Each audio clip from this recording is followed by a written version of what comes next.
Yo legends! Welcome back to the channel.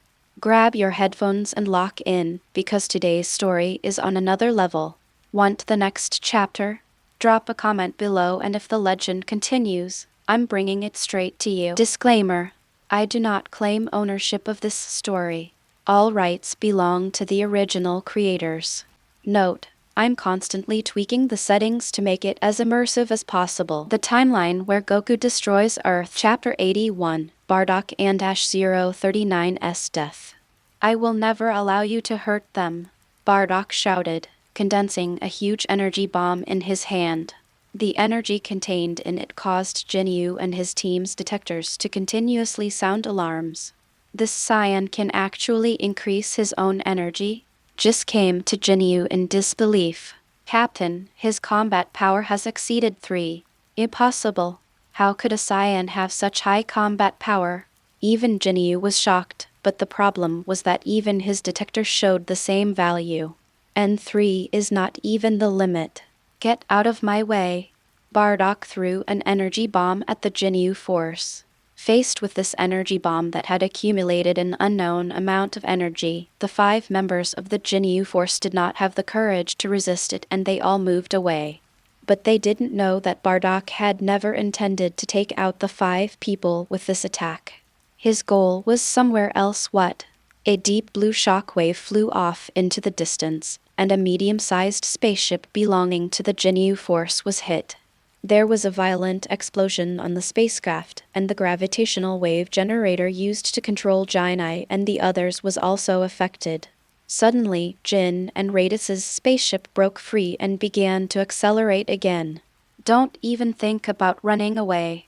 Countless blade-shaped energy bombs suddenly flew out and headed straight towards the 2 spaceships. Bardock once again erupted with an even more violent aura than before and flew forward, shooting down the energy bombs one by one. However, the number of these energy bombs was still too large, and one of them still hit Jinai's spaceship. Jin! Bardock turned around with a look of horror, but soon breathed a sigh of relief. The energy bomb seemed to have merely grazed the spacecraft without destroying it. Jinai's spaceship is still accelerating. Damn, Captain Jinyu didn't expect that he would fall into the hands of a Saiyan. He was so angry and humiliated that he ignored the spaceship. Capture this Saiyan. I want him alive. The Jinyu force took action personally, but still let 3 Saiyans escape. If this matter gets to the ears of King Frieza, Jinyu will be so embarrassed. Bart, who is known as the fastest man in the universe, rushed first and rushed directly behind Bardock as if teleporting. Pong! Bardock spat out a mouthful of blood, but did not fly away as Bart had expected. Instead, he reached out and grabbed Bart's fist, spun it several times in the air, and then threw it at Lickum, who was about to rush over. Bart, you idiot! Lickum tried to change direction in the air, but it was too late and he collided directly with Bart. I won't let you go. Bardock's anger was still rising, and he rushed straight towards Guldo, who was standing there in a daze. Combat strength do? Guldo looked at the data on the detector and made a panicked sound. Seeing that Bardock was about to rush in front of him, he immediately shouted, "Time stops." Oh, time still worked. But Guldo only had time to distance himself from Bardock before time still was broken. Bardock turned his head and immediately caught Guldo's position, following with an energy bullet.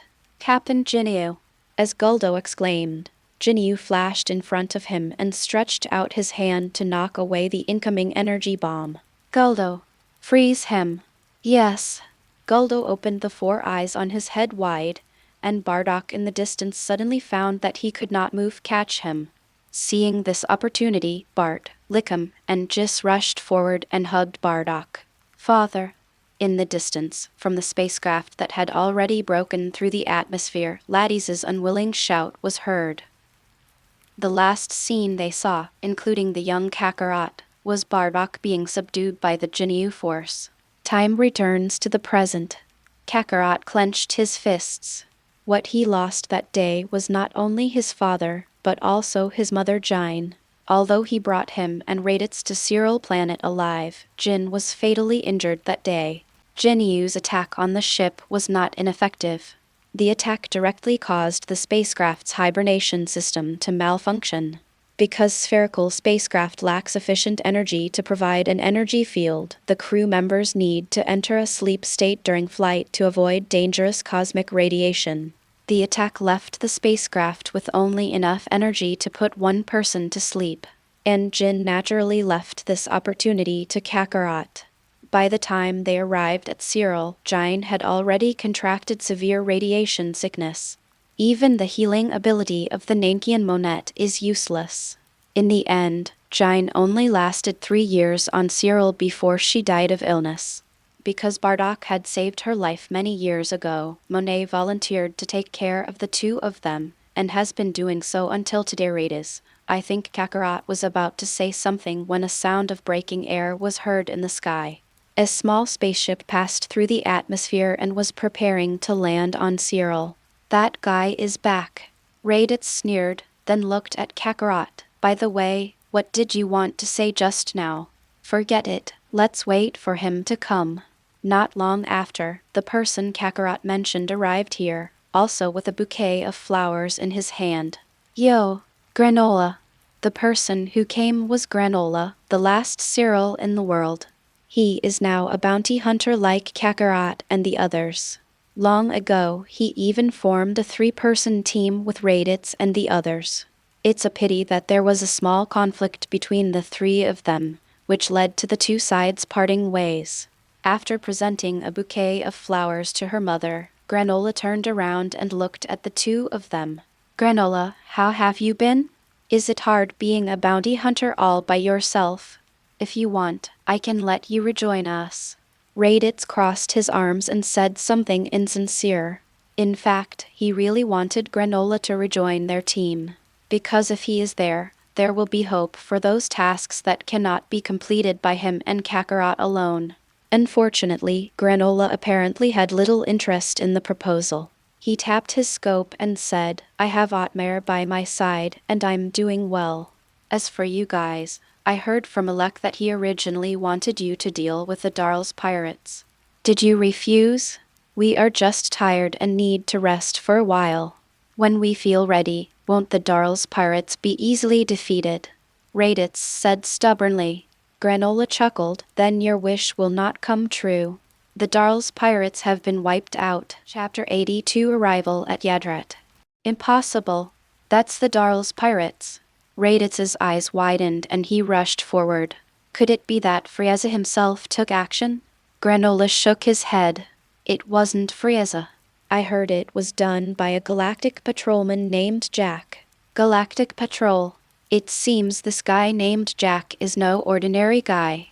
Kakarot stepped forward and patted Raditz on the shoulder, smiling. I really want to meet that galactic patrolman. You're still as aggressive as ever, Granola said as he pulled out a tiny machine. A half-mechanical, half-living face emerged from the machine. Although the Darl's pirates were wiped out, not all of them were killed by that Jack. A guy named Kako escaped. The Sita clan wants us to capture this guy alive. What do you think? Are you interested in joining me in this mission? Together. Raditz sneered. Granola, didn't you say you wanted to be a lone ranger in the future? The equipment on this Kakao was made by Ikonda for interstellar warfare. He can travel between stars by himself. I am sure I can kill him, but I'm not sure I can capture him alive. Granola explained, then turned off the machine and prepared to leave. If you don't want to come, I'll find someone else. Raditz and Kakarot looked at each other, then a smile appeared on their faces. Come on. If we can't deal with Darius, at least kill one of his subordinates. I don't care, as long as I can have a good fight. Kakarot looked eager to try. Yadrat star. Located in a remote area on the northern edge of the Milky Way, it would take a long time even if the Galactic Patrol's fastest ship was used. And with the speed of Bulma and his crew's spaceship, the journey would be even slower.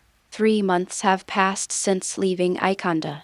Bulma and the others are still on the way. However, these 3 months did not pass slowly for the 3 people on the spacecraft. Vegeta is still doing gravity exercises regularly. Bulma and Tais were studying Vegeta. Because Vegeta can already transform into a pseudo-super Saiyan, the S-Cell research given to Bulma has taken a big step forward. Okay, Vegeta, it's done. Hearing Bulma's voice on the communicator, Vegeta, who was in the gravity room, cancelled his Super Saiyan mode, then walked out while wiping his sweat with a towel. Vegeta, your normal combat power is almost 100 million. It's only been 3 months. How hard have you been working? When Vegeta arrived at Bulma's laboratory, he saw Bulma and her sister gathered in front of the computer. Bulma was still typing rapidly on the keyboard while she was talking to him. Tais next to her was playing with Bulma's new detector. Her original detector from Frieza's army exploded due to energy overload, so Bulma made a new one for her. Not only does this new model have no upper limit on energy detection, but it can also switch seamlessly between combat power systems and combat power systems. Vegeta showed no joy when hearing Bulma's praise. In his opinion, this improvement in strength was actually very normal. As long as we Saiyans recover from near death, our strength will increase significantly. My current improvement is already very small. Isn't this the same as cheating? Tai's eyes widened, and as the author, her imagination immediately burst into new forms.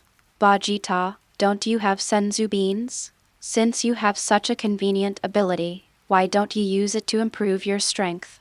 This method is enough to be used once in a while. Vegeta explained. To put it bluntly, the Saiyan's way of improving is actually to store the potential gained from daily battles and training. After resurrection from the brink of death, it will be completely released and activated, greatly improving its strength. If there is no accumulation, it will be useless to resurrect many times. What's more, the degree of near death is difficult to grasp. If it doesn't reach the boundary between life and death, it can't be considered near death. But if it goes a little too far, then it's real death. Tais nodded after hearing this.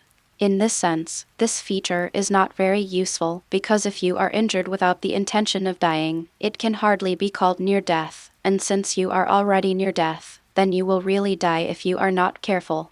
Vegeta shut up aside. There were some things he was too lazy to say to Tais. That is the characteristic of the Saiyan's near-death resurrection, which is actually more difficult to function as time goes by.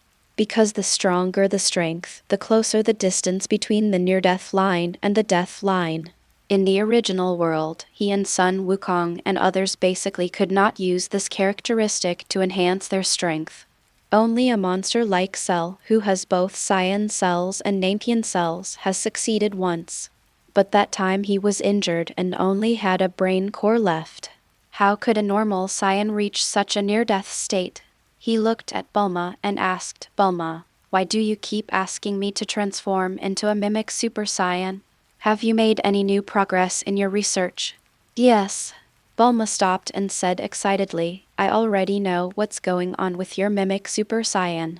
The reason why you can only become a mimic Super Saiyan instead of a full Super Saiyan is because the energy of the S cells in your body is not enough. According to my calculations, as long as your combat power reaches 120 million or 200 million, you should be able to become a Super Saiyan. However, besides this method, there is another method that can make you become a Super Saiyan right now.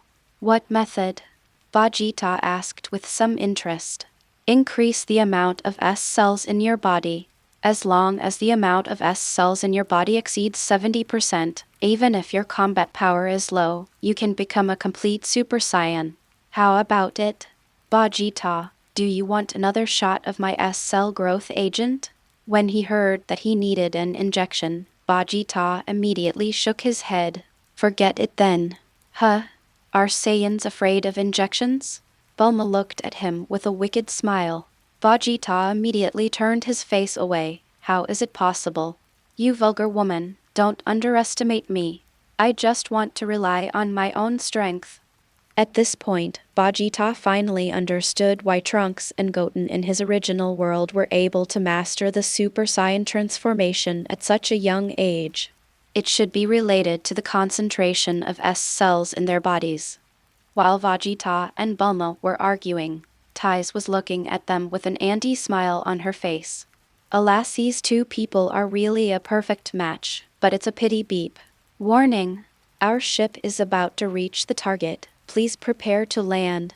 Warning! Hearing the sudden alarm in the spaceship, the three of them raised their heads at the same time. The destination of this journey, the planet Yadrat, has finally arrived.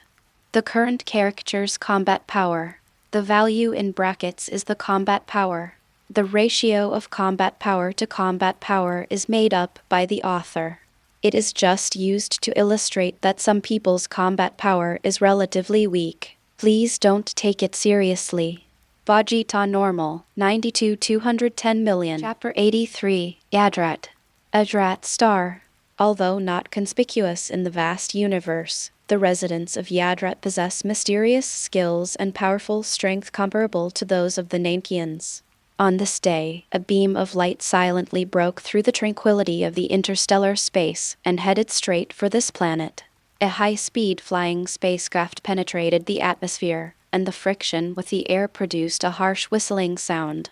The hull became red-hot due to the high temperature generated by the friction, and its interior vibrated due to the violent turbulence. Vegeta sat upright in the looking at Bulma in front of him frantically performing landing operations. His mind was filled with thoughts.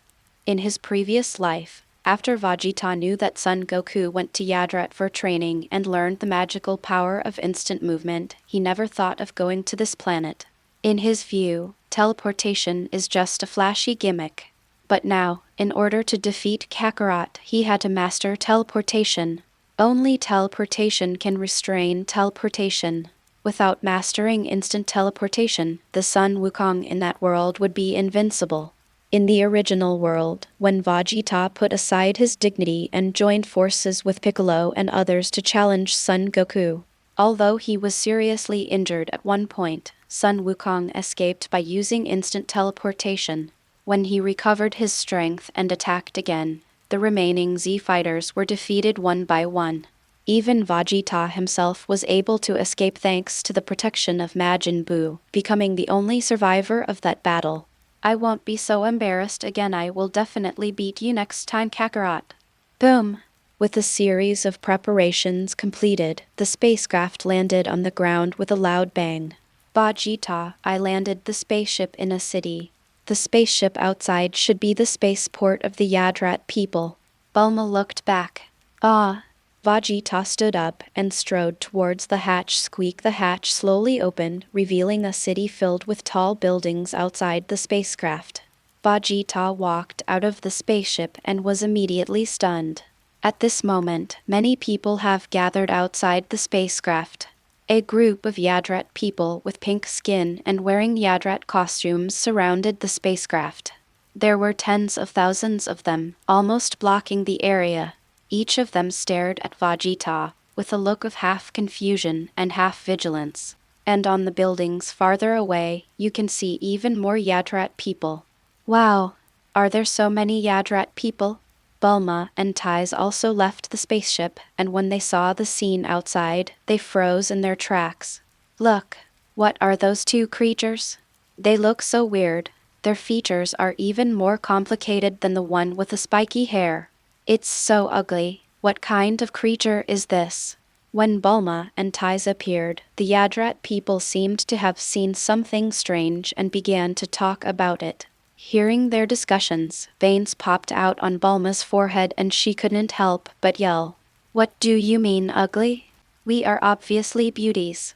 What right do you pink-skinned people have to say that about us? Bulma, don't be impulsive. Tais pulled her sister hard, and she, who had once traveled around the universe with Jake, explained.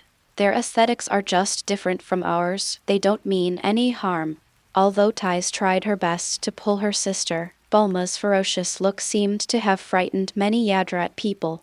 Vegeta could feel that the energy of some of the Yadrat people seemed to increase, as if they were preparing for battle. But at this moment, the crowd separated to the left and right like a tide. A group of aliens who looked completely different from the surrounding Yadrat people came over. Bulma, who was losing her temper, was also stunned for a moment. Is that also a Yadrat? It should be a different race on a planet. Vegeta has never seen the real Yadrat.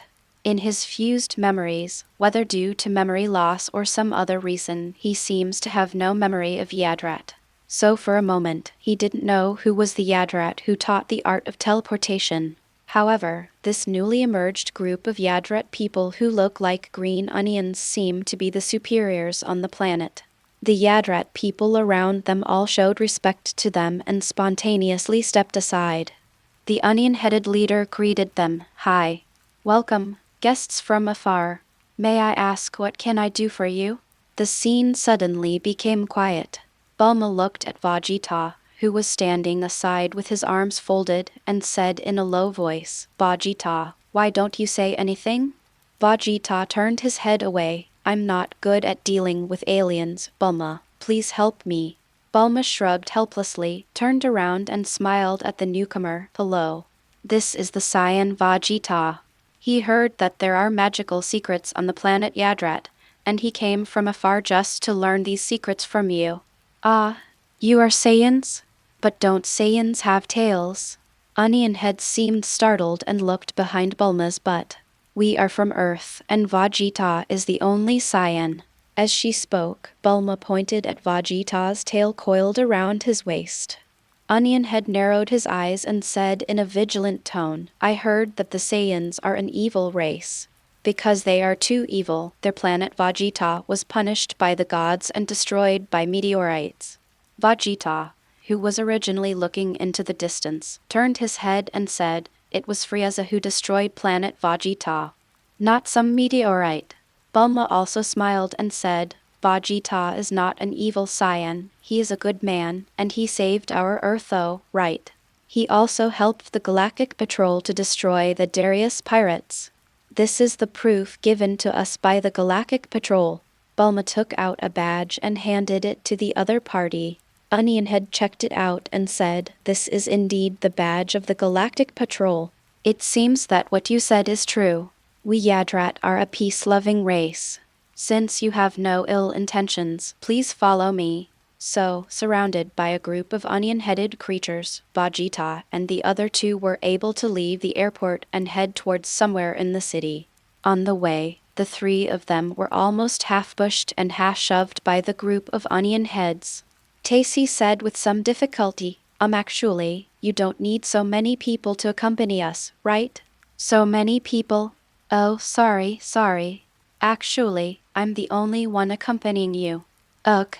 When Vegeta and the others heard what Onion Head said, they were stunned. When they came to their senses, the three of them discovered that the group of onion heads that had surrounded them had all disappeared. "Why did he suddenly disappear?" Bulma exclaimed. "We are not disappearing, but our individual strength is relatively weak. In order not to be underestimated by outsiders, we will increase our numbers slightly when we see outsiders." "Increase?" Vegeta frowned slightly. The situation just now reminded him of the four-body fist that Tien Shinhan used in the World Martial Arts Tournament. However, from his perception, each of the onion-headed people had a different aura and movements, which looked very different from the four-body fist. Could this also be a secret technique of the Yadrat people? Chapter 84, Conditions for Practicing Secret Arts. Contrary to what one might initially imagine, Yadrat is actually a planet with considerable technological capabilities. Skyscrapers can be seen everywhere on the planet. Except for the absence of any high-tech aircraft, the cities here look much more prosperous than those on Earth. The onion-headed leader introduced himself as Supa. While leading the way, he introduced his home to Vegeta and the other two. It turns out that Yadrat is just like Earth. Although it is a single planet, it has multiple intelligent races. A warrior race, these are the pink-skinned Yadrat people that Vegeta and the others had seen before. They possessed an average combat capability that was no less than that of the Saiyans, and were adept at utilizing various secret techniques of the planet Yadrat. However, it was not the warrior races who created these secret arts, but the onion-headed Yadrats like Supa. They call themselves the Wise Race. Although their numbers are small, the wise race is not only proficient in the mystical arts, but also good at developing various new mystical arts. Therefore, on the planet Yadrat, they are the undisputed leading race. The person I am taking you to see now is the elder of our clan. Only with his approval can we teach Vegeta to learn the secret technique. Super said this and stopped in front of a building. Okay, we're here. Come in and I'll introduce you to our elders. After entering the high-rise building, everyone came to a place that looked like a dojo. There were hollow walls on 3 sides, and one could see the blue sky and white clouds and tall buildings outside the walls. Elder Pibala, I have brought the visitor here, Supa introduced. Well, thank you for your hard work, Supa. A wise man from the alien Yadrat who was several times taller than Supa appeared in front of Vegeta and his group. He had a kind yet somewhat distant smile on his face and looked down at Vegeta. Welcome, visitors from afar. I heard that you want to learn the secret arts of us Yadrat people. Yes, I know that you Yadrat people have some special skills, such as teleportation. I want to learn it, Vegeta said to the other party. I didn't expect you to know about our teleportation. Elder Pibala's eyes, which had been narrowed into a slit, opened slightly. But I'm sorry, it's not easy for outsiders to learn our secret arts. Especially for a Saiyan like you know, the Saiyans don't have a very good reputation, so if you want to learn the secret arts, you must first get the approval of all our elders. What? Vegeta's tone suddenly rose a few notches. Isn't it just learning a secret technique? Why is it so troublesome? Why did Kakarot learn it after he came here? Why does he need to confirm his evil heart? However, Vegeta forgot that Goku came to Yadrat after destroying Frieza's army. At that time, the planet Yadrat was facing the threat of Frieza's army. When they saw the savior, they naturally taught him everything they knew without hesitation. I will gather the other elders for a discussion. You have come from a long distance, so you should take a rest. Supa, I will leave them to you. You can use my banquet hall. After Elder Pibala finished speaking, he disappeared from the spot. What he performed was teleportation. Seeing the elders leave, Supa turned to the crowd and said, Mr. Vegeta, please follow me. Before the elders come to a conclusion, let me treat you to a good meal. Then, Supa led the 3 people to a nearby room and introduced that this was Elder Pibala's banquet hall, where he ate. Under Supa's instructions, several Yadrat people quickly brought portions of food to Vegeta and the other 2 and asked them to taste them. Mr. Vegeta, just eat and wait for the results. You still want me to wait? We flew for a long time to get here. Vegeta looked impatient and didn't even want to touch the food in front of him. However, Bulma and Tais were unwilling to miss the opportunity to taste the alien food, so they quickly started to taste it. After only taking a few bites, the 2 put down their cutlery, looking embarrassed. Supa was a little surprised and said, You 2, don't you like these? These are all made by Elder Pibala's chef. His chef is one of the best chefs on our planet Yadrat. Is this the work of the best chef? Bulma chuckled, thinking that the food wasn't even as good as the ones sold at the roadside stalls in West City. The food of the Yadrat people is very monotonous. Apart from various fruits, there is roasted meat. Moreover, they don't seem to know how to use seasonings, so the food tastes extremely bland. Ah, I have an idea. Suddenly, Tais called out from the side. Mr. Supa, can you tell Elder Pibala to ask a few elders to come here? I want them to taste some local specialties from Earth before they make a decision. Local specialties? Supa gave her a strange look. I'll go ask, but I can't guarantee that the elders will come. After saying that, Supa also used instant teleportation and disappeared from the spot. Bulma looked at her sister. Sis, what are you going to do? Don't worry, leave everything to me, Vegeta. I will definitely give you the opportunity to practice, Tais said and threw a coquettish glance at Vegeta. What? Vegeta quickly turned his head away, not daring to look at her. After a while, several Yadrat people who looked almost identical to Elder Pibala arrived here via teleportation. They all looked puzzled. Everyone, I'm Vegeta's friend Tais. Before you decide whether to teach Vegeta, I would like to treat everyone to something to eat. Please enjoy it first. After Tacy finished speaking, she suddenly took out a universal capsule and threw it on the ground. There was actually a pile of ice cream inside the capsule. Please use it. This is a food from our Earth. It's called ice cream. Watching Tais delivering ice cream to the elders one by one, Vegeta frowned and asked Bulma, "What does she want to do?"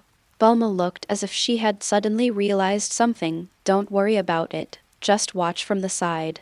Faced with the ice cream that was delivered to their mouths, several Yadrat people looked at each other. Ice cream? Is this edible? I don't know either. It feels very cold to the touch. How can something this cold go into your stomach? Elder Pibala looked at the ice cream in his hand and suddenly made a decision. His body instantly became the same size as Supa, less than half the height of Vegeta. Is this also the secret technique of the planet Yadrat? Vegeta was surprised. Yes. Supa nodded. That was gigantism just now, just like the proliferation and teleportation I used before. They are all secret techniques of Yadrat. Everyone here can do it. There is actually such a secret technique. Vegeta was secretly surprised in his heart, but he wanted to practice here even more. The key issue now is whether Tai's method is effective or not. Chapter 85, Training on Yadrat. At this time, the other elders all looked at Elder Pibala, as if waiting for him to demonstrate. Elder Pibala looked carefully at the ice cream in his hand. He had never eaten such food before and didn't even know how to tear open the ice cream packaging. Let me teach you. First tear this apart, and then use this spoon to scoop it up and eat it. Hearing Tai's instructions, Elder Pibala carefully scooped a spoonful of ice cream and put it into his mouth. Immediately afterwards, suddenly, the spoon in Elder Pibala's hand fell to the ground and his small eyes, which had been narrowed into a slit, suddenly opened wide as if he had suffered a severe blow. Pibala, are you okay? Is this thing poisonous? The other elders immediately put the ice cream back on the table and at the same time performed the multiplication technique to create dozens of clones, surrounding Vegeta and the others. However, just as they were about to take action, they suddenly heard Elder Pibala roar, "Too delicious." What? A group of Yadrat people were stunned. Two hearts seemed to appear in Elder Pibala's eyes. I have never eaten such delicious food. It feels like being in the polar glaciers or like the legendary paradise. Elder Pibala quickly picked up the spoon from the ground and then began to eat one spoonful after another without caring about his image. The other elders looked at each other and immediately stopped the proliferation and gigantic techniques, picked up the ice cream again, and ate it like Pibala. Suddenly, all the squinting eyes turned into big eyes, full of surprise. Too delicious.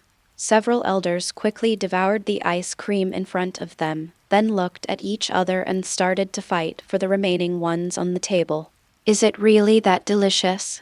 Supa couldn't help drooling as he watched from the side. Then you should give it a try too. Tais handed him her share. Supa tasted it and immediately exclaimed in satisfaction, "It's so delicious," with a look of intoxication on his face. But after a while, all the ice cream that Tais took out was snatched away by the Yadrat people. After finishing the meal, everyone reluctantly put down their spoons and sighed loudly.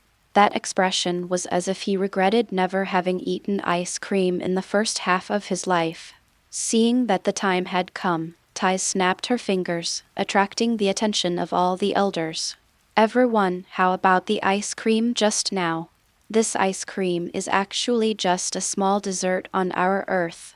As long as you agree to teach Vegeta how to teleport, you can ask him to go to Earth to buy more for you in the future. Besides ice cream, there are many other delicious foods on Earth, right? More? The elders all looked at each other with shining eyes. In fact, During the previous discussion, the elders tended to not want to teach the secret arts of Yadrat to a Saiyan. In the past, the planet Yadrat was open to outsiders and they would teach anyone who wanted to learn. However, due to one thing, the Yadrat people have changed their attitude and started to strictly restrict the transmission of their secret techniques. Even though Vegeta had proof from the Galactic Patrol, they had no intention of teaching him. But now, all the elders were shaken. I think we can actually give Vegeta a chance. Yeah, I think so too. That's right, Vegeta is a good man and the Galactic Patrol can prove it. Hearing everyone's conversation, Vegeta looked at Ties. How should I put it? As expected of Bulma's sister, Vegeta couldn't help but give her a thumbs up. With the unanimous approval of all the elders, Vegeta finally obtained permission to practice. After the other elders followed Bulma and Ties to taste more local specialties from Earth, Elder Pibala, Super and Vegeta were soon the only ones left at the scene. Vegeta, as soon as Elder Pibala opened his mouth, Super beside him coughed. Elder, the corner of your mouth oh. Elder Pibala wiped his mouth without changing his expression and continued, Vegeta, congratulations on obtaining the qualification to practice our Yadrat Star Spirito secret technique. Spiritual technique. No, you are wrong. What I want to learn is teleportation. Vegeta was about to refuse when he was interrupted by Elder Pibala. These are all the same thing. Teleportation, gigantism, and proliferation. These are all the secret techniques of Spirito. As long as you can learn Spirito, you can learn these moves. Then what is Spirito? Vegeta frowned. Super explained on the side. Spirito is everywhere. It is the energy of life and the essence of all things. Isn't that just Kai? Vegeta understood, but more questions arose. I can control my Kai. My Kai is even stronger than yours. Having said that, Vegeta immediately released all the energy in his body. The powerful wind wave made Elder Pibala and Super both unstable. But Elder Pibala still smiled and said, Vegeta, your so-called control is just the most basic application. Our Spirito secret technique is to move, divide, and expand Spirito. Can Kai be divided and expanded? Hearing these things that he had never heard of in either of his previous lives, Vegeta restrained his breath and looked serious. I understand. Please teach me how to control Spirito. No problem. But before that, Elder Pibala glanced at Super. The latter immediately understood and used teleportation to leave the spot. A moment later, Super came back with a piece of clothing and handed it to Vegeta. Vegeta, please change into this dress. Vegeta only took a glance and recognized that the clothes were the national costumes of the Yadrat people. Are you kidding me? You want me to wear something like this? Vegeta, if you want to train here, you must wear these clothes. Oh, never mind. Vegeta grabbed the clothes. In order to defeat Kakarot, he even gave up his dignity, so it didn't matter if he changed his clothes. Anyway, this account will be settled on Kakarot sooner or later. The next day, Vegeta, wearing the Yadrat planet costume, officially began his training under the guidance of Elder Pibala. Unlike what Vegeta thought, the so-called training actually required him to be carried out on a stone pillar as thick as his arm. Pibala and Super demonstrated it, and seeing how easy it was for them, Vegeta thought it was easy for them too. But he didn't expect that when he flew to the top of the stone pillar and was about to start meditating, Elder Pibala said directly, No, Vegeta, this practice does not require you to use the Spirito to fly. What you need to do is to focus your Spirito on your feet while maintaining your physical and mental balance. Focus your energy on your feet? Vegeta tried to sit down and immediately found that without using the flying technique, his body would soon become shaky. Fortunately, the energy in his feet prevented Vegeta from slipping off the stone pillar. However, concentrating all the energy on one point in the body is an operation that consumes a lot of mental and physical energy. Vegeta only persisted for a few hours before he could no longer hold on. How long can I keep doing this? Elder Pibala is obviously weaker than Vegeta, but he looks relaxed as he stands on the stone pillar. It's too early. Your spirito is too chaotic. I think it will take at least half a year before you can completely balance your body and mind. Half a year? Vegeta yelled. Don't move, your spritzer is even messier than before. I damn it. Vegeta could only keep hypnotizing himself in his mind. Back then, Sun Wukong spent a year learning how to teleport on the planet Yadrat. There was no way I could be slower than him. Chapter 86 Zuno the All-Knowing. The Spirito technique of the planet Yadrat requires extremely high mental strength. Before one knew it, a month had passed. And Vegeta is still practicing the basics. During this month, Bulma and Tais traveled all over the planet Yadrat. Then Bulma went into the laboratory of the spaceship to conduct research. Although great progress has been made on S cells before, Bulma's research has recently encountered a bottleneck. No, it turns out that Vegeta's sample alone is not enough in the laboratory. Bulma looked at the screen in front of her with a distressed look. As a genius who inherited Dr. Brief's excellent genes, she had never spent so much effort on a subject since she was a child. But when she thought of Vegeta's life experience, Bulma wanted to help him realize his wish of becoming stronger as soon as possible so that he could go back to save another world as soon as possible. However, Bulma was really troubled by the question of how to make the Saiyans stronger. Firstly, Bulma didn't like biology in the past, so she didn't have much knowledge in the biological field. Most of the current progress is due to the fact that when Vegeta asked her to study S cells, she made a special trip to Ziti University to consult Professor Wami, a biology expert. Secondly, Vegeta is the only living sample, and even with the help of the computer given by Shenlong's wish, the research progress is about to reach its limit. Maybe it's time to go back to Earth. Just as Bulma was thinking, she suddenly heard the sound of a spaceship landing outside. Huh? Someone's coming? Because of its remote location, outsiders rarely appear on Yadrat. Bulma has been here for a month, and apart from them, she has not seen any other aliens appear. Out of curiosity, Bulma ran out immediately.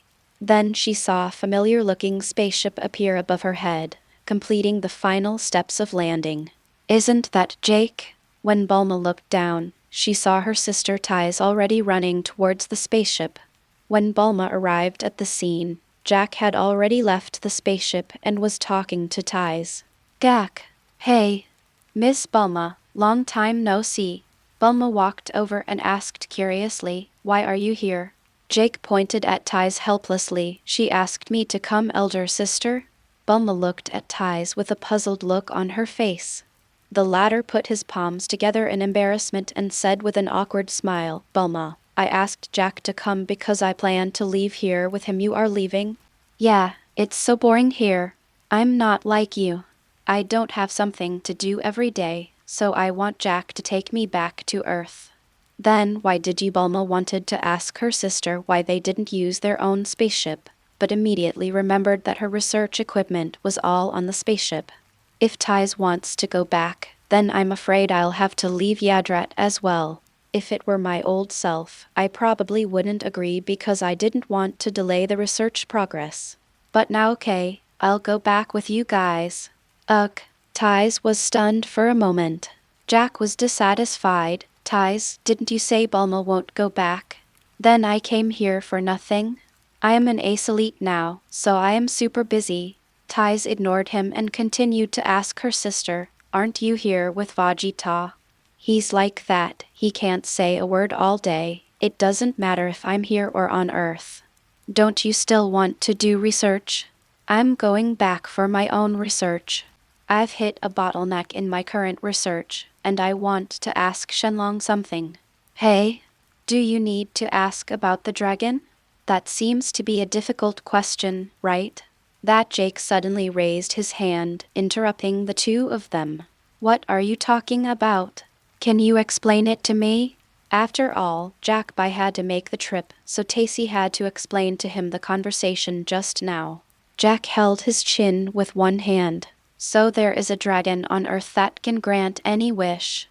But if it's just a question, why don't you go find Master Zuno? Master Zuno? Bulma was stunned for a moment. Who is it? Lord Zuno is an incredible person who knows everything in this universe. He knows everything in the world, even the color of the underwear of someone he has never met. Why does it sound a bit like a pervert? Tais said with a look of disgust.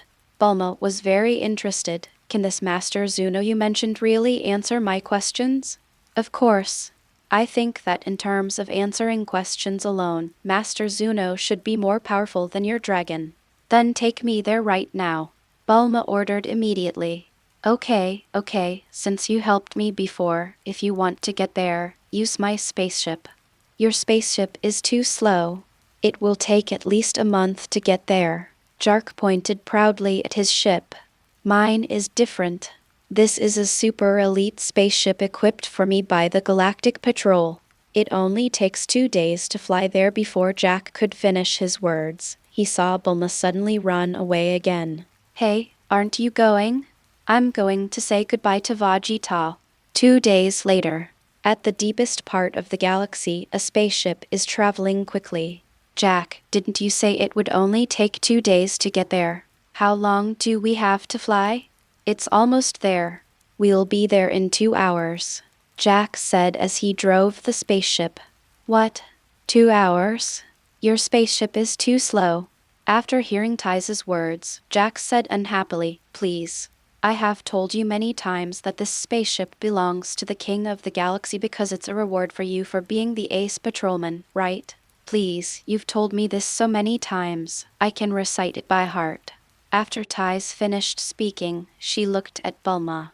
Speaking of the spaceship, Bulma, if you don't leave the spaceship behind, how will Vegeta come back later?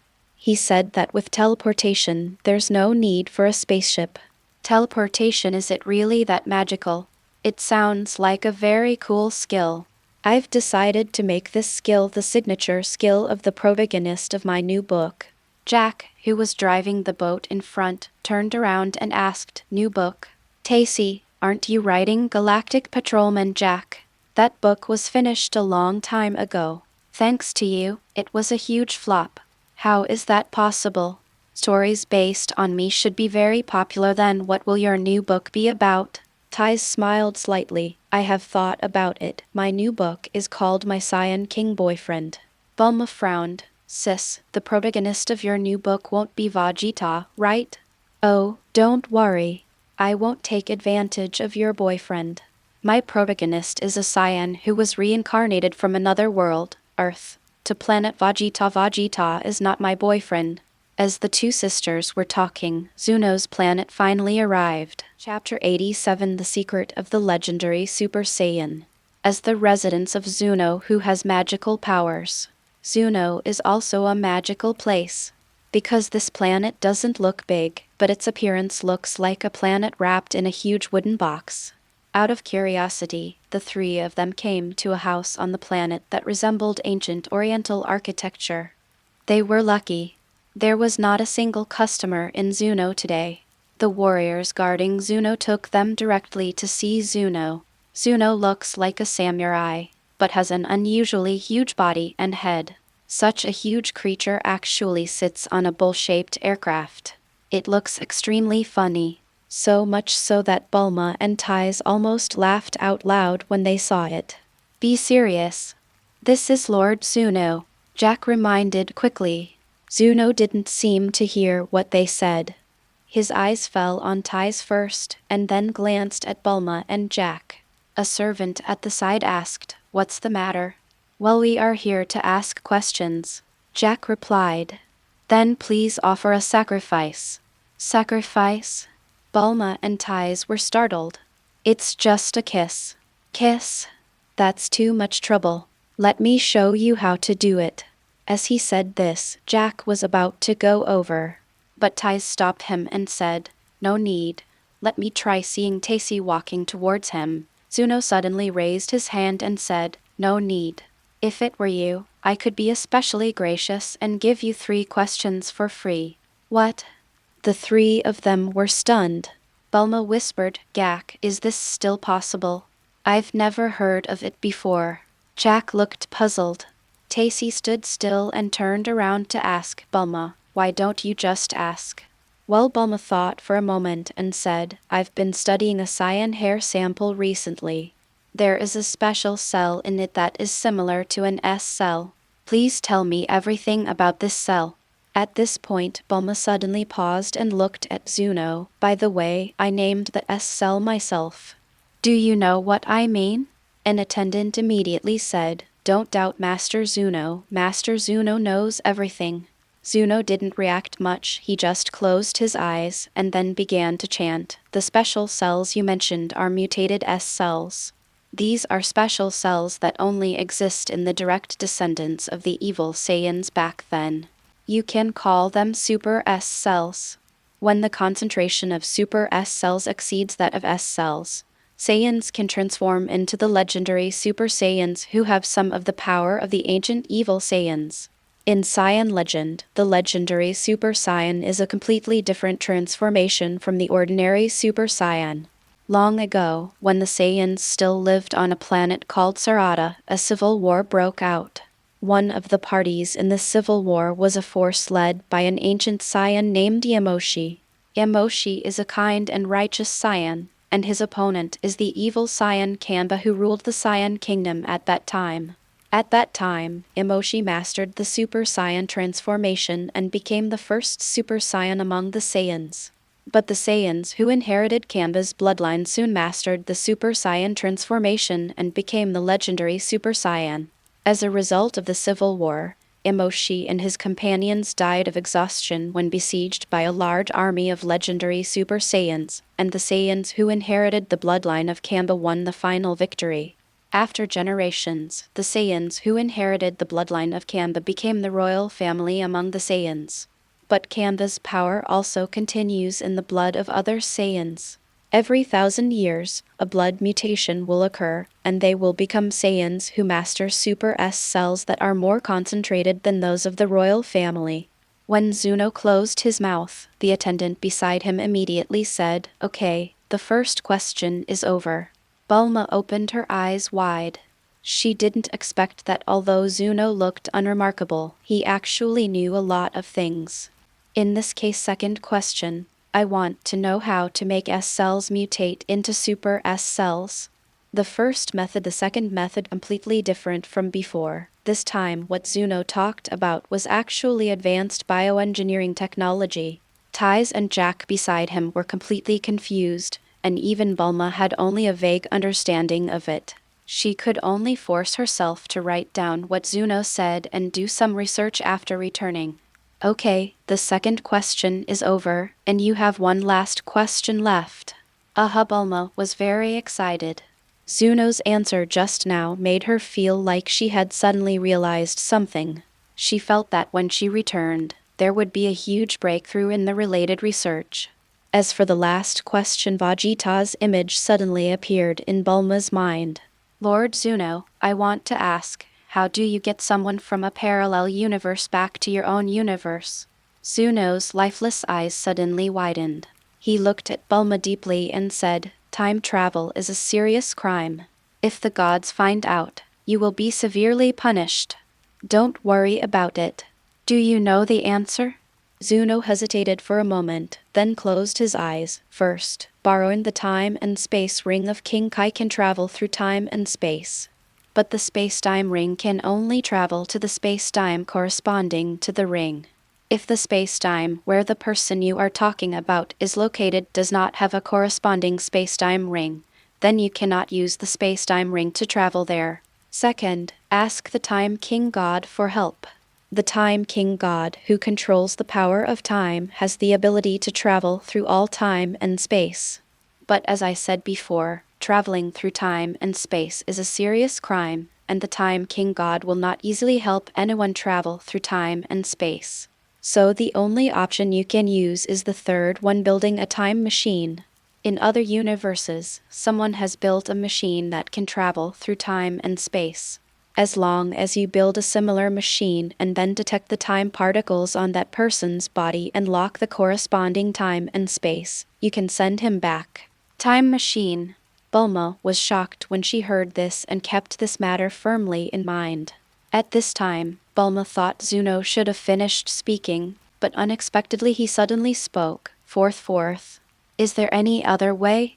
Bulma looked up, only to see that Zuno suddenly seemed to be stuck, and his body began to twitch continuously.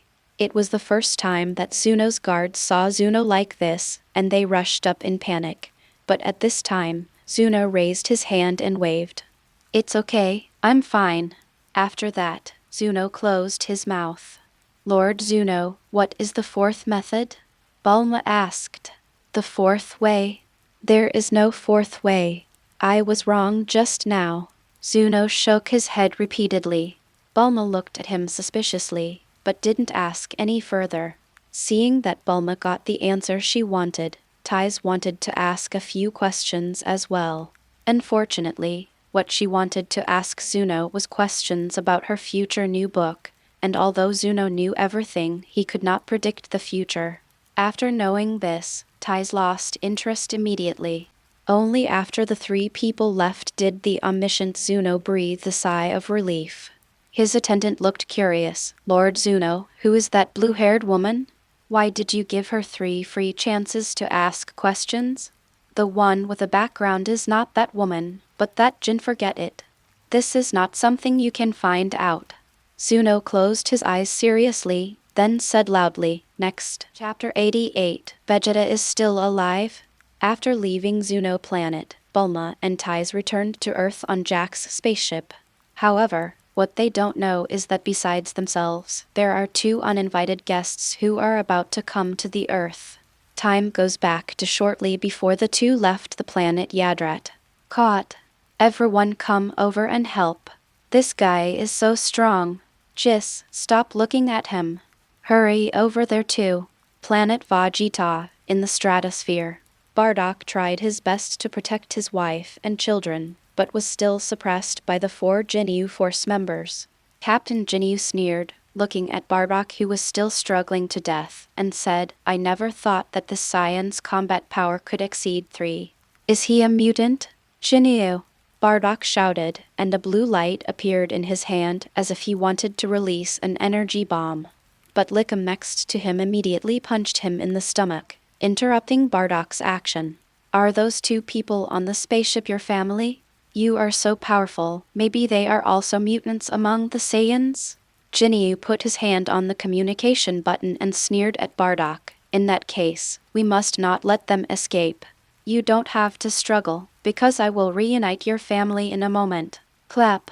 Ginyu pressed his finger on the communicator button. This is Ginyu. I'm in trouble here. Send me 3 high-speed spacecraft immediately, the fastest ones. Ginyu. I won't let you succeed. Bardock in the distance suddenly roared again. Then, Ginyu caught a glimpse of golden light from the corner of his eyes.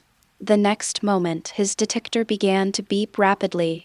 This is Ginyu was stunned when he saw the values in the detector rising rapidly like a volcanic eruption. Bang, bang, bang. 5 explosions in succession rang out like a string of cannonballs. The detectors of the 5 Ginyu Force members all exploded. And right beneath the 4 members of the Ginyu Force who gathered together, a ball of golden light bloomed like a flower. Raditz took a deep breath and opened his eyes. Raditz, are you okay? Beside him, Kakarot, who was dozing off, opened his eyes and asked. Granola, who was sitting in the and operating the spacecraft, said, Dream about that again? Raditz sneered, You really know me well. He sat up straight and asked, How is it? How long will it take? Soon, Granola replied. Kakarot, where's that guy? He's stable. He can at least make it to Satana alive. Raditz put his head in his hands and leaned back in his seat. Granola, this mission is much easier than you said before. If we had known that the people in the Darl's pirates were so despicable, Kakarot and I should have accepted that mission. That's all thanks to Kakarot, right? Granola answered while recalling the previous situation. The guy the three of them were talking about was Kakao, the last survivor of the Darl's pirates. Originally, Granola thought that it would be difficult to capture Kakao alive, so he put aside his pride and invited the Raditz brothers to join. However, he did not expect that once the mission started, the progress would be much smoother than he expected.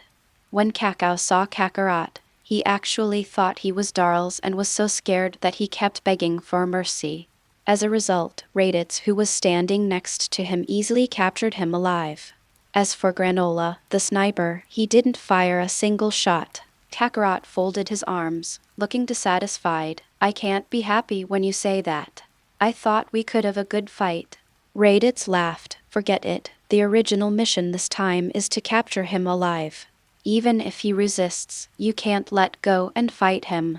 While chatting and laughing, the spacecraft has arrived at the Star of Sita.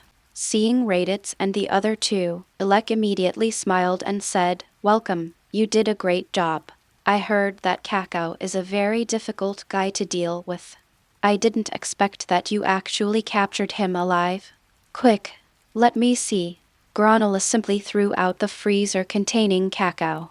Ilek stepped down from the throne and waved for Oil to come over and take a look.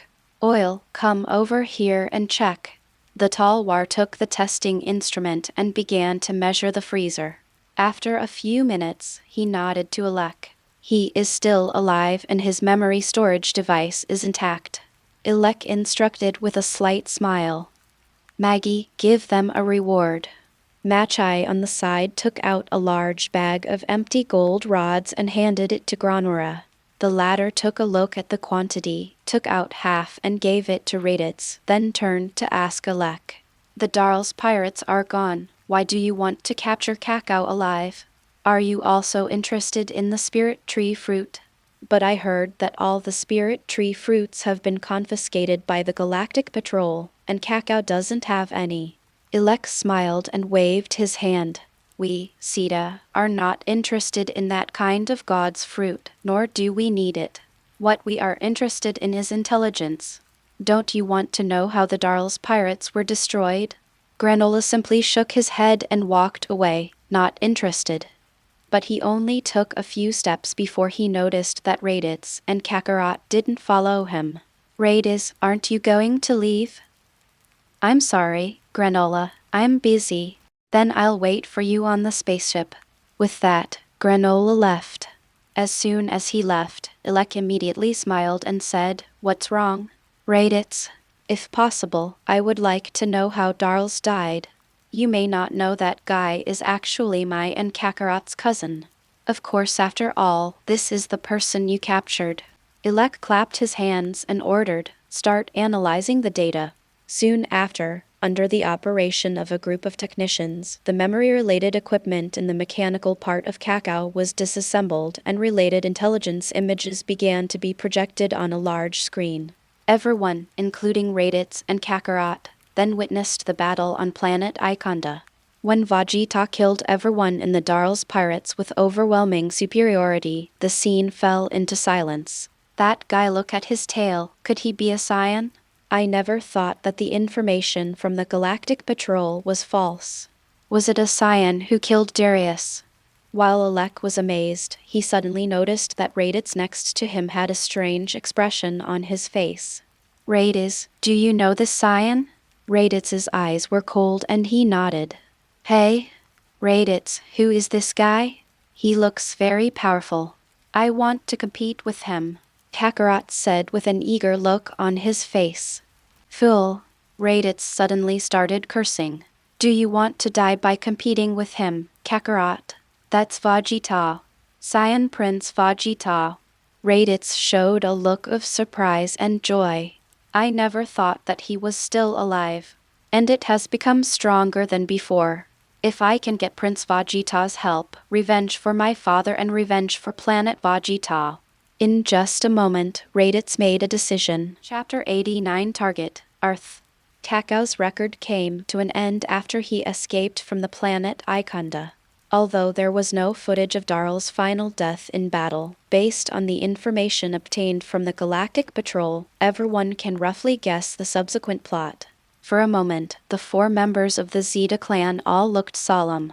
Dales was a man that the Zeta clan had previously considered to be a potential challenge to the hegemony of Frieza's army. Unexpectedly, he died at the hands of Vegeta in the end. How did he do that? Among Zeta's 4 siblings, Jas, who seldom spoke, could not help but speak. His fighting ability should be much worse than Darl's, right? Why is Darl's unable to fight back? Could it be that he is the same as that man?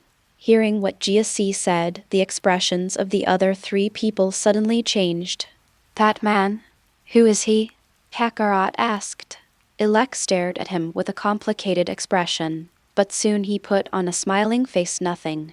Elec would not tell Jas about the man in front of him, especially not Kakarot, because Kakarot, the Saiyan, is the son of that man.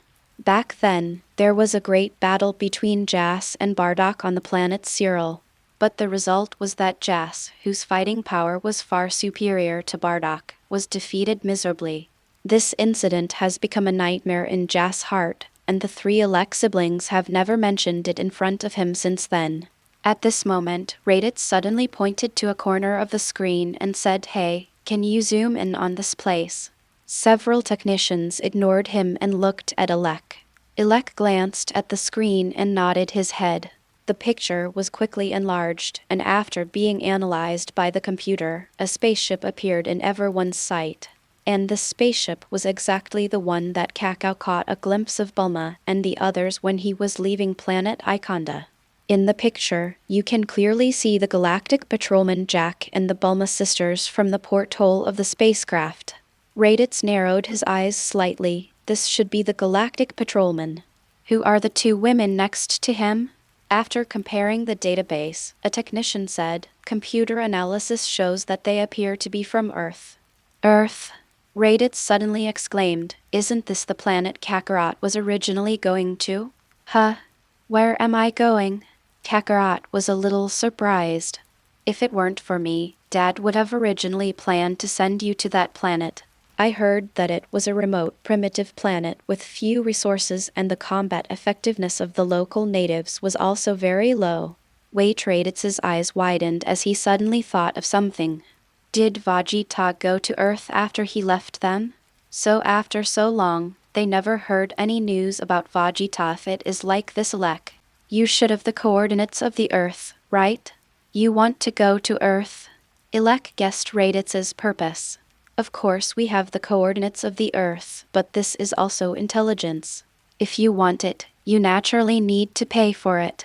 Without saying a word, Raditz immediately took out an empty golden rod and threw it over. This is enough. The Saiyan spaceship also has the coordinates of the Earth. If our spaceship hadn't been broken down long ago, I wouldn't have spent money to buy it from you. Enough. Of course it's enough. Elec smiled and stuffed the empty gold rod into his pocket. Welcome. Not long after, on the balcony of the Zeta clan castle, looking at Raditz and his companions leaving on the spaceship, Jas asked Elec, who was drinking tea beside him. Is Raditz trying to find the Saiyan named Vegeta? Most likely. Elec put down his teacup. Those 2 brothers have been obsessed with seeking revenge on the Jinyu Force. Now that they know there is a strong man like Vegeta, they must want to ask him for help. The Saiyans, maybe they are a bigger threat than Frieza. Jas mused. Yes, that race seems to have incredible potential. Even Frieza is afraid of them. Elec looked at the bright and vast starry sky, and the corners of his mouth curled up slightly.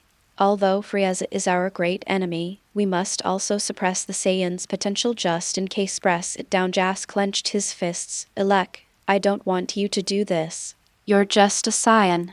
My strength is enough. Of course I know, my dear brother. Elec walked up to Jas and patted him on the shoulder. I know your potential. One day, even Frieza won't be your opponent. But what if something unexpected happens? I just don't want anything to happen to you. Shortly after that, a spaceship left Cyril and flew towards a place called Earth. The 2 crew members on the spaceship were Raditz and Kakarot. Raditz, is Prince Vegeta really as powerful as you say? Of course. Prince Vegeta was known as a genius back then. He was an elite warrior from birth. When he and I separated, he already had a combat power of 12,000. That's really amazing. Kakarot showed an admiring expression. I believe you are no worse than him. It will take at least 3 months to fly from here to Earth. By the time you wake up from the sleeping cabin, you should have entered puberty, right? By then, your strength will be improved again. You and I, plus Prince Vegeta, the three of us are strong enough to challenge the Jinyu force. In this way, the revenge of the past will be settled. Raditz stared at the void with sharp eyes. Once Jinyu is eliminated, it will be Frieza next. After setting the direction of the spacecraft, Raditz stood up from the driver's seat and entered the sleeping cabin. See you in 3 months, Kakarot. Well, see you in 3 months. Raditz. Kakarot nodded and turned to look at the vast starry sky outside. And you, Vegeta. On the planet Yadrat. Vegeta sat cross-legged on the pointed pillar. With a thought, Vegeta's figure instantly appeared on the top of another pointed pillar. Then his figure began to appear and disappear, sometimes on one pointed pillar and sometimes on another. Vegeta's actions at this moment seem simple, but in fact they are extremely strenuous, because the movement on the sharp pillars relies on Vegeta's physical strength rather than the air dance technique. When moving between different pillars, Vegeta also needs to concentrate all the energy in his body on an area less than 1 centimeter in diameter on the soles of his feet. Every time he moved, he had to make sure that the area of his feet landed accurately on the top of the spike. Otherwise, you will fall off the pointed pillar. This kind of practice is not only an exercise in controlling Kai, but also a test of spirit and will. When he first started training, Vegeta couldn't stand just moving from one pillar to another. But as time went on, he seemed to be getting more and more skilled. He is even gradually catching up with Super. Finally, while constantly moving from the top of the pillars, Vegeta jumped onto a platform in the central area of the forest of pillars, and then sat down on the ground, sweating and panting. Chapter 90. The End of the Slag Core. The Northern Galaxy is a turbulent star region in today's era. On the surface, although Frieza's army is the only one in power and intimidates everywhere with its powerful military force, even the Galactic Patrol has to avoid it. However, there are still many forces secretly waiting for the opportunity, or hiding in the dark and slowly eroding and attacking Frieza's army. Some forces, out of fear of Frieza, voluntarily moved away from Frieza's territory and slowly accumulated strength. The Slag Legion is one of those powerful forces that cannot be underestimated. The founder of the Slug Corps was a Namekian who was stranded on the Slug planet. When Namek encountered a disaster, Slug was sent to the planet Slug by his parents, just like Piccolo, who was stranded on Earth. Like Piccolo, he is a natural-born Super Namekian, born with genius fighting abilities. However, after being sent to the dark planet Slug, he gradually became corrupted and evil because he had lived in a cruel environment since childhood and eventually became a pure evil Namekian. As a teenager, Slug quickly defeated all the masters on Slug Star and proclaimed himself king. He used Slug Star as his base and built his own Slug Legion. He and his men roamed the universe, committing all kinds of evil. Once upon a time, before Frieza was born, the Slug army reached its peak, and its troops could even confront the army under the command of Frieza's father Cold. However, as Slug's body gradually aged, and with the emergence of Frieza, who was far superior to Kurd, the Slug army was no longer what it used to be. Now their forces have shrunk to their former base, Slag, and a few surrounding galaxies. Because they were afraid of Slug's former glory, Frieza's army rarely fought against Slug's army. The two sides have been living in peace for a long time, and it seems that this will continue until today. A golden sun suddenly rose on the land of Slag, which was covered by black clouds and was dark all year round. For most of the aliens on the planet Slag, this bright light like the sun is like a nightmare. For a moment, there were screams all over the planet. Countless aliens fled and hid. just to get further away from the terrifying golden light. However, compared to these aliens, they are only afraid of the golden light for physiological reasons. Then the fear in the heart of Slag, the owner of this planet, is entirely due to psychological reasons. How is this possible? Even if I'm old. But my fighting power is at least 10 million. Slag was now panting and sweating profusely. He now looked extremely miserable. Not only was his body covered with scars, but he even had a broken hand. But compared to the physical injuries, the mental trauma is more severe. Once upon a time, Slug always considered himself to be an emperor no less powerful than Cold and Frieza. The reason he is like this now is simply because he is old. If he were to regain his youth, Slug would definitely not be weaker than Frieza's clan. But the problem is that his opponent now is not Frieza, but just one of Frieza's subordinates. Since when did the mighty Emperor of the Universe, Slag, become unable to defeat even one of his opponent's subordinates? Impossible. Absolutely impossible. Slag roared and rushed towards the figure flashing with golden light opposite. Just as the green flames collided with the golden flames, Slag's figure suddenly disappeared. Then he appeared behind his opponent. But his opponent seemed to have foreseen the situation and punched behind him without even turning his head. Slag was hit hard in the face. Unforgivable. Hey! A stream of energy suddenly exploded in all directions with Slag as the center. At the same time, Slag moved again, constantly attacking the opponent in front of him from different angles. Bang, bang, bang. For a moment, Slag seemed to have overwhelmed his opponent, his fists hitting the other person again and again, making dull sounds. White cloudy air balls kept appearing in the sky. The soldiers of the Slag Legion, who had previously despaired, shouted with joy when they saw that their king seemed to have the upper hand again. Hail! King Slug is invincible. Kill these bastards from Frieza's army. However, soon someone discovered that everyone on Frieza's side was calm and composed, as if they were confident of victory. Idiot! With Slag's fighting ability, how could he possibly be a match for the captain? Okay. Everyone was stunned. At this moment, the man who had been beaten and unable to move finally threw a punch. With just one punch, Slag was knocked from the sky to the ground, creating a bottomless hole in the ground. Hi Tilda. All the soldiers of the Slag Legion shut their mouths immediately. Slug, if it weren't for persuading you to surrender, you would have died long ago. Just surrender to Lord Frieza obediently. With your strength, you can be the third in command under Lord Frieza. The figure in the sky laughed. Suddenly, the earth began to shake violently, and the horrifying aura burst out again. The detectors on the faces of many Frieza's soldiers exploded. How is this possible? Has the power of that slug increased again? Report. News from the spacecraft. The high-power detector found that Slag's combat power has just increased tenfold. What? Just as everyone was stunned, a tall Nankian with an extremely ferocious face crawled out from the ground. Slag, like a titan, instantly stretched out his hands, grabbed the golden figure, and then burst into laughter. Ha ha!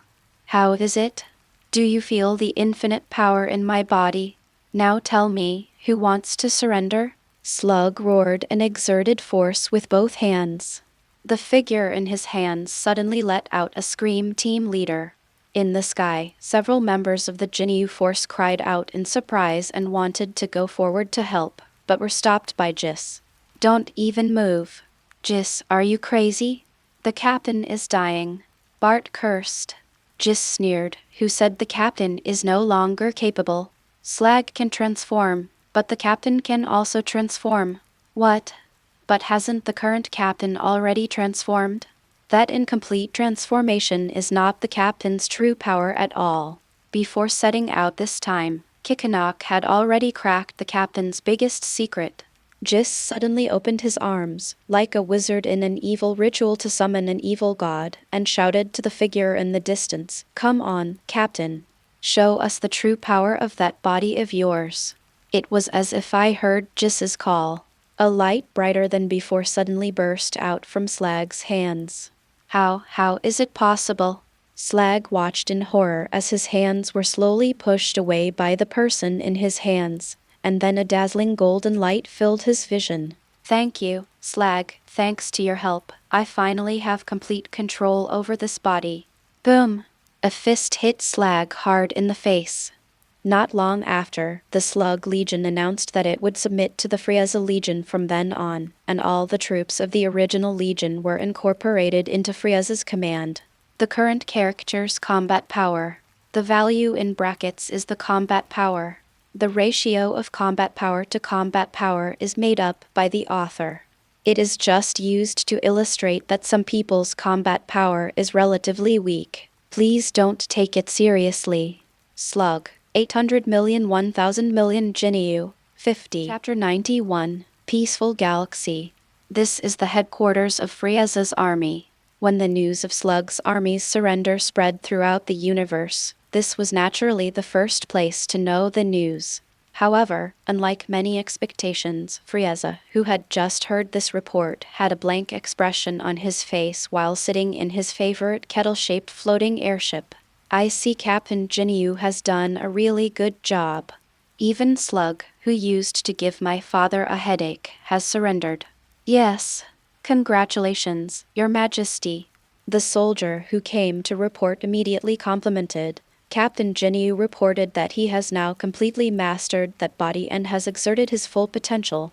The legend you mentioned before has also been thoroughly confirmed. Haha, Frieza finally laughed, but then his expression changed and he glared at the soldier and said, "Stop joking." A purple beam suddenly shot out from his eyes and pierced through the soldier's body in an instant. Everyone at the scene was stunned. Only Bilibulu, who had been taking care of Frieza's daily life, seemed to notice something and smiled evilly. Frieza flew out of the kettle-shaped floating airship and landed on his feet. Did the sparring partner I asked you to find last time work? If there's no suitable candidate, I'll use your heads as sandbags. Upon hearing this, the expressions of several senior staff members of Frieza's army at the scene froze.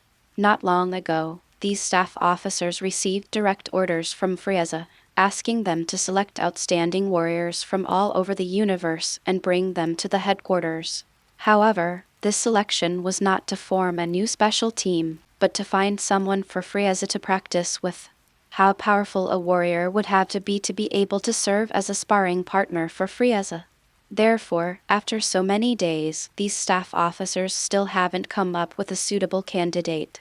Just when everyone was in great trouble, a short alien stood up and said, Lord Frieza, I may have a suitable candidate." Frieza turned his head and said, Who are you? I am the 3rd Star Region Staff Officer, Salby. Oh, it's a bit influential. Did you just say you have the right person? Yes, it is. Salby mustered up his courage and said, My men recently found the last descendant of an extinct race on a planet. Although that guy is average in strength, he has an extremely strong vitality and body. And every time he survives a desperate situation, he becomes stronger. Oh. Frieza showed a hint of interest. Why do they sound similar to Saiyans? He is not comparable to the Saiyans. When I found him, he even withstood the impact of a planet exploding, and persisted until I found him. Haha, sounds like a great sparring partner. Well, what's his name? Have him come to me right away. Yes, this person's name is Tadma, and he is waiting outside the headquarters now. A bright smile finally broke out on Frieza's face, and he walked over and patted Sorb's shoulder affectionately. Sorb, you did a great job. Let that Tagma go to my training ground right now also. From today on, you will be the chief of staff of Frieza's army. Thank you, Lord Frieza. It wasn't until Frieza and Solb left that the others at the scene breathed a sigh of relief. What happened to Lord Frieza? Yes, obviously the joining of the Slag Corps is a great joyous event, but the Lord doesn't seem to be happy at all. And that Thorby, a mere regional staff officer, actually became the chief of staff just because he recommended a subordinate. How could such a thing happen? Haha, a burst of laughter interrupted the discussion of the crowd. and everyone turned around and saw that it was Bilibulu. Bilibulu smiled and said, "You just don't understand. Lord Frieza is feeling the pressure." Pressure? That Lord Frieza? Everyone looked in disbelief. With the destruction of the Slag core, the turbulent northern galaxy temporarily ushered in the long-lost peace. However, under this brief peace, undercurrents are surging. On the planet Yadrat, Vegeta practiced instant teleportation in the training ground day after day. He fell from midair again and again. He was played around by Super and the others like a monkey, but Vegeta's will did not weaken in the slightest. Elder Pibala beside him looked at the silhouette of the Saiyan and bowed slightly. Frieza's army headquarters. The alien named Tejma fell to the ground in despair, his eyes empty and lifeless. Frieza clapped his hands lightly and called his men outside the training ground to take Tejma to the treatment cabin. And he left with a satisfied laugh. On Earth, Bulma and Tai set foot on the land of their long-lost homeland and turned back to wave goodbye to Jack. After watching the Galactic Patrol's spaceship leave, the two sisters went their separate ways. One returned to Zidu to continue his research. The other returned to Dr. Desheng's island and wrote down the name of the new book. In the Temple of the Gods, Krillin and Yamcha, who had finally finished their training, were saying goodbye to Mr. Popo and the gods. Then he pointed at Piccolo, who was standing at the edge of the temple with his back to the crowd, overlooking the underworld, and whispered a few words of warning to Tien Shinhan and Gyoza, who were coming to the temple to practice in their place. With his back to the crowd, Piccolo twitched his ears, snorted with disdain, and then looked up at the sky. In a secret laboratory deep underground, Dr. Gallo and Dr. Kirchen are still arguing, and it seems that their research is still a long way off. In a blink of an eye, time came to the year 755 of the Age of Ages. That day, Bulma had just returned from college with her backpack. After returning to Earth this time, Bulma once again entered university and enrolled in biology and theoretical physics.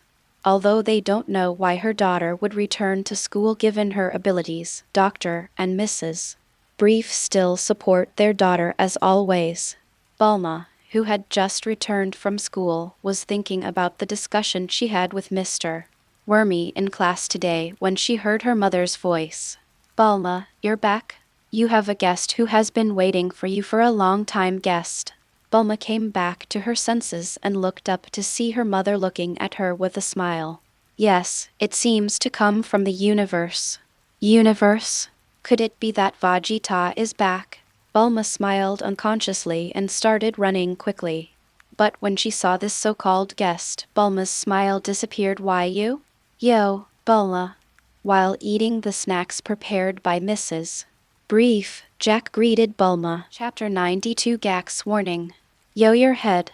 Bulma cursed loudly and then went back to her bedroom. Jack looked at Mrs. Brief beside him with an innocent face. "Has Bulma's temper become much worse?" "Ha ha ha, it seems so. Maybe it's menopause." Mrs. Brief smiled with her hand covering her mouth. "Mom, I heard it." From the bedroom in the distance, Bulma's roar was heard. "Oh, sorry, I have to go first." Mrs. Brief laughed and said goodbye. A moment later, Bulma came out in casual clothes. While drinking his drink, he asked Jack, "Tell me, what are you doing here today? Didn't you come here last time for Dr. Dasheng's funeral? Is there something wrong with the design of the combat power detector I gave you?" Some time ago, Dr. Dasheng's life also came to an end. As one of his few friends, Jack came to attend the funeral. Later, he bought the design drawings of the combat power detector from Bulma on behalf of the Galactic Patrol. The Galactic Patrol is very interested in the detector designed by Bulma and plans to adopt it as the standard equipment of the Galactic Patrol. There's no problem with the design. Look at what's on my face. That's the detector newly issued to the Galactic Patrol. Jack pointed to the detector on his face. "So are you heartbroken again?" "No way. I'm an ace patrolman now." Many girls are begging to date me, Jack retorted, then said, actually, I came here to warn you. The Galactic Patrol has spotted 2 Saiyans flying towards Earth. Although I know that there are enthusiastic citizens like Vegeta among the Saiyans, in our impression, Saiyans are not good people. Saiyan? Isn't that Vegeta? Bulma was immediately interested. Jack shook his head. If it was Vegeta, would I still need to come? By the way, is Vegeta back? When Vegeta was mentioned, Bulma's face immediately showed helplessness. He should still be on Yadrat. That guy doesn't have any attachment to Earth at all. Jack scratched his head and said, Vegeta is not here. That's troublesome. According to our intelligence, the Saiyans who came this time should be the famous Raditz brothers among bounty hunters. They are not easy to deal with. If it weren't for Vegeta, the people on Earth might be extinct. Is it that serious? Bulma frowned. Although she knew that Krillin and Yamcha had been training over the years, it was still unknown whether they were strong enough to defeat the Saiyans. After all, Vegeta is so strong. Even if the 2 Saiyans are not as strong as him, they will probably be difficult to deal with. There's no other way. Jack, your spaceship is fast. Let's go to Yadrat and call Vegeta back. After hearing what Bulma said, Jack shook his head repeatedly. No, those 2 Saiyans will arrive in 2 hours according to Earth time. Even the spaceship of my ace patrolman can't reach Yadrat in 2 hours. What? Bulma's scream instantly rang in Jack's ears, causing him to squint his eyes. Only 2 hours? Why didn't you tell me such an important thing earlier? You're the one who's been dawdling. Bulma couldn't argue with that, so she hurried to get the phone. Without Vegeta, Krillin and his friends are the only ones who can protect the Earth. Not long after, near the East capital, thanks to Jack's intelligence, Bulma knew in advance that 2 Saiyans would land in the East capital. Therefore, following her notification, all the warriors on Earth gathered on the outskirts of the East city, ready for battle. On the top of a mountain some distance away from the city, people gathered one after another. The first to arrive were naturally Bulma and Jack, as well as Ties, who heard the news and rushed over to collect materials for the novel. Next came Master Roshi and Yamcha. Perhaps realizing the seriousness of the matter, Master Roshi no longer looked as frivolous as before. As soon as he landed, he asked Bulma, Bulma, is it true? Are there really evil Saiyans coming? That's right. Let me introduce you. This Jake next to me is a member of the Galactic Patrol. It's the trump card. Bulma ignored Jack's addition and continued, according to him, the 2 Saiyans are bounty hunters in the galaxy. Although their purpose this time is unknown, they are likely to do evil on Earth. Seeing that Bulma ignored him, Jack said, in the past, whenever Saiyans arrived at a planet, they would cause war and unrest. Although those 2 Saiyans didn't have such a history, I advise you not to take chances. If that's the case, then we're in trouble. Vegeta alone is so powerful. If those 2 Saiyans had Vegeta's strength, I'm afraid Yamcha's voice sounded somewhat helpless. Although he had been training in the Temple of Heaven for a long time, he still seemed to lack the confidence that he could defeat Vegeta. Sensing his disciple's emotions, Master Roshi shook his head helplessly. In terms of talent, Yamcha's actually no worse than Krillin, but unfortunately his mind is too complicated, and he can't be as focused on practice as Krillin. Master Roshi, where is Krillin? Bulma asked. He went to the Temple of Heaven to inform Tien Shinhen and Piccolo. Piccolo, will he come? Bulma was a little surprised. The last time she saw Piccolo was at the World Martial Arts Tournament. Later, I heard that Piccolo had been in the Temple of Heaven. Bulma is still a little afraid of this former great demon king. Yamcha smiled. He should come. Piccolo has changed a lot over the years, and his strength has improved rapidly. If he helps, our pressure will be much less. At this moment, Yamcha suddenly turned his head and looked towards the horizon, and said with joy, "They are coming." Sure enough, a moment later, several figures, dragging long beams of light, leaped to the top of the mountain. It was Krillin, Tianjin rice and dumplings. and behind them, there appeared the figure of Piccolo in a white cloak. Bulma, we're here, Krillin greeted, then looked at Jack curiously. Is he that Jake? Yes. Bulma introduced Jack's identity to everyone and then explained the matter of the Saiyans again. This is the situation, come on everyone. Krillin looked at Jark strangely. Mr. Jark, aren't you the Galactic Patrol? Don't you know how to take action? No, I'm just responsible for informing you. Bulma coughed twice and said, don't count on him. Vegeta is not here, so you are the only ones who can protect the Earth now. Hey, Vegeta's woman. Don't make the mistake. I'm not here to protect the Earth. I just want to practice with those two Saiyans. When Vegeta comes back, that's when I'll challenge him again. Bulma gently pressed the detector on her face and said with a smile, Piccolo, right? I think it will be difficult for you to defeat Vegeta. Your fighting power is far behind his. What? Piccolo gritted his teeth, looking angry. By the way, Bulma, what on earth is that on your and Mr. Gak's faces? Krillin noticed the strange things on Bulma and Jack's faces that looked like half glasses when they met just now. At first he thought it was a new model of sunglasses, but just now he saw Bulma actually pressing the button on it. Hey, this. This is the latest combat power detector I invented.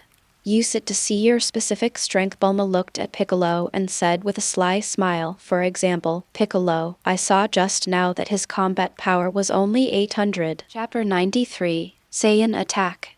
Huh? What about me? Bulma, look at mine too. Krillin and Yamcha both came over. Jiaozi also raised his hand. Tien Shinhan seemed eager to try, but was too shy to speak. I brought several. You can take a look at them yourself. Bulma threw out a universal capsule, which contained the new combat power detectors she had made these days. Everyone except Piccolo took one and put it on, then began to measure things curiously. Bulma, why are there two values here? Oh, one is the combat power value I designed, and the other is the value used by a villain organization in the universe called the Frieza Corps. That one only calculates energy, so it's not very accurate. You can just look at the combat power value. Tien Shinhan looked at Piccolo, who was standing aside. Piccolo, don't you want to take one? Piccolo snorted coldly. This thing is just a pile of scrap metal. Don't forget that we can sense the strength with Kai. Seeing Piccolo belittling her masterpiece, Bulma smirked and said, Piccolo, didn't you say you wanted to compete with Vegeta? Let me tell you, Vegeta's combat power was already over 10 a year ago. You are far behind him. What? Piccolo was instantly shocked. Although he knew that he had been deliberately suppressing his breath, 10 is what this woman said, true or false. Piccolo didn't know that 10 was a number that Bulma deliberately lowered for fear of scaring these people. Krillin, look at my fighting power. Roar. 9,300. Yamcha, you can't do this. What? Damn it, why is it only this much? Master Kame, how come you don't even have 1,000? Impossible. Bulma, your machine must be broken.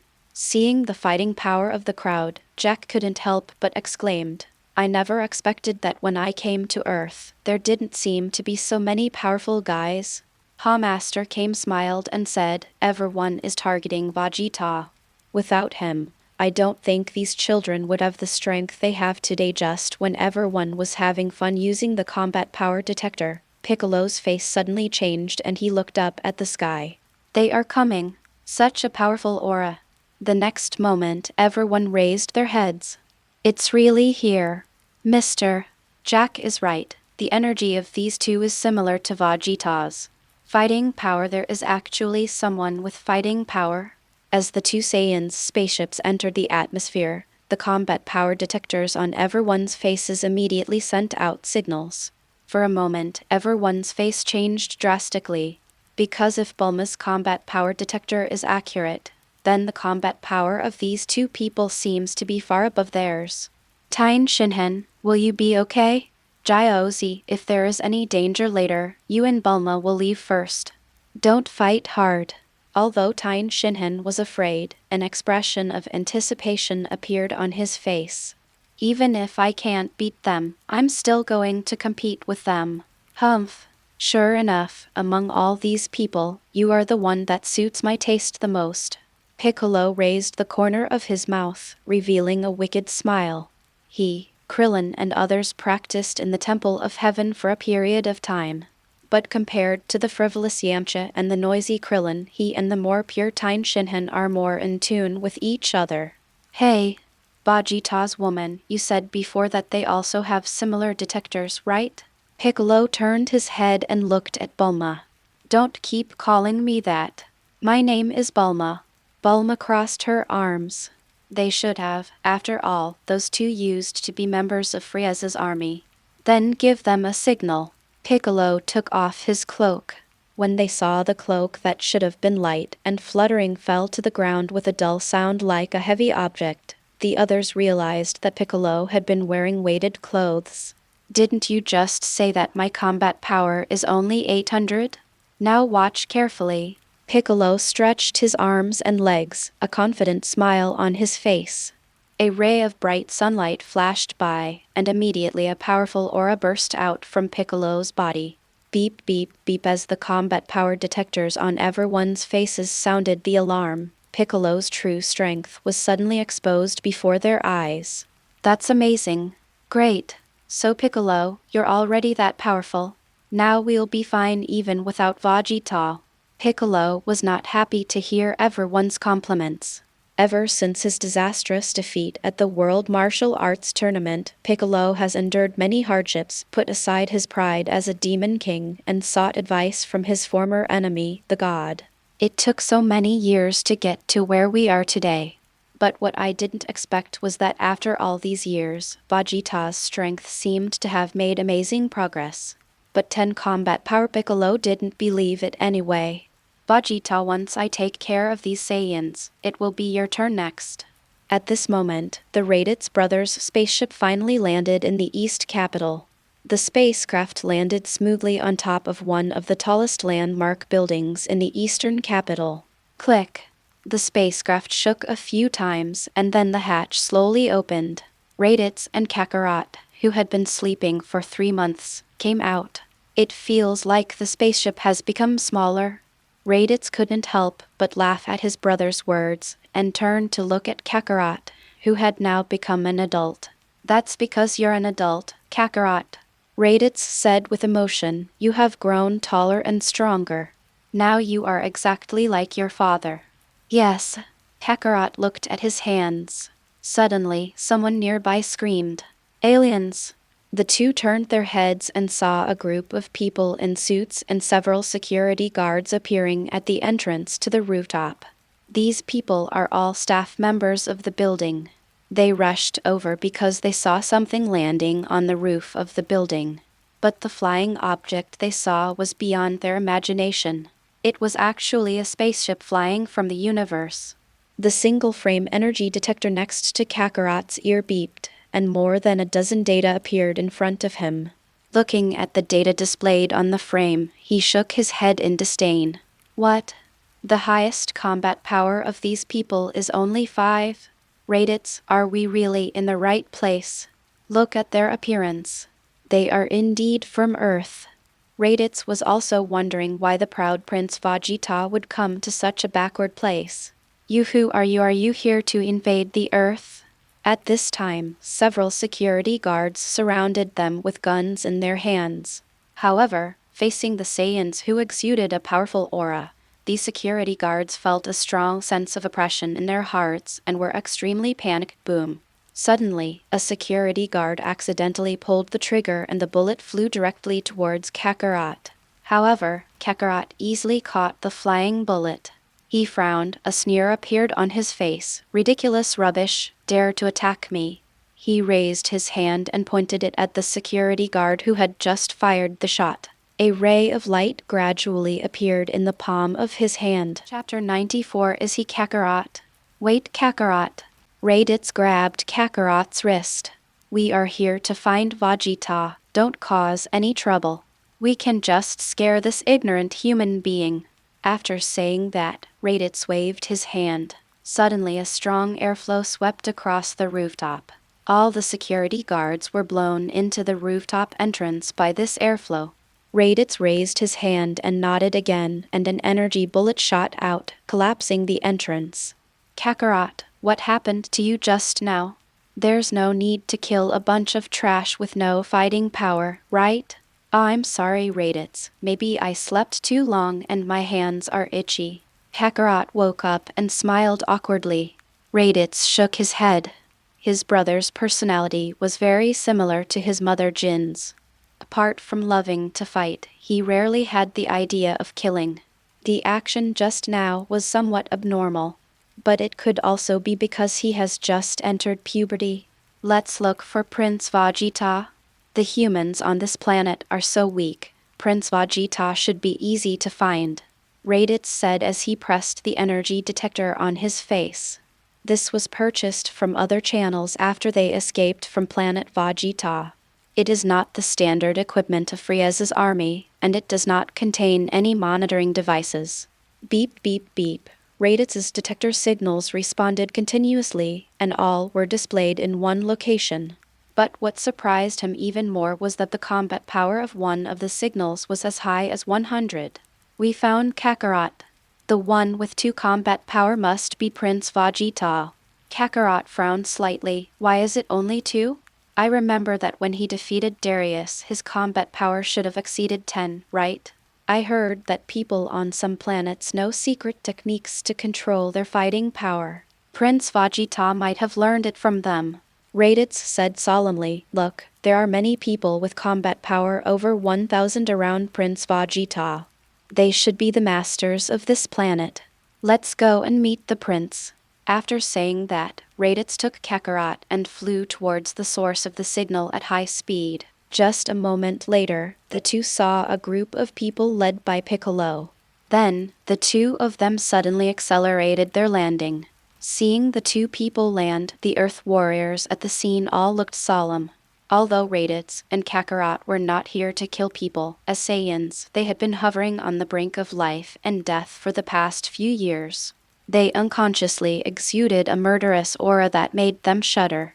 Strange. Prince Vegeta isn't here. That's a Nankian. As soon as Raditz landed, he immediately began looking for Prince Vegeta. But what surprised him was that Vegeta was not there, and the signal of combat power that he originally thought was from Vegeta actually came from a Nankian. Namk, Kakarot, that guy is Namk, right? Yeah, he looks exactly like Monet.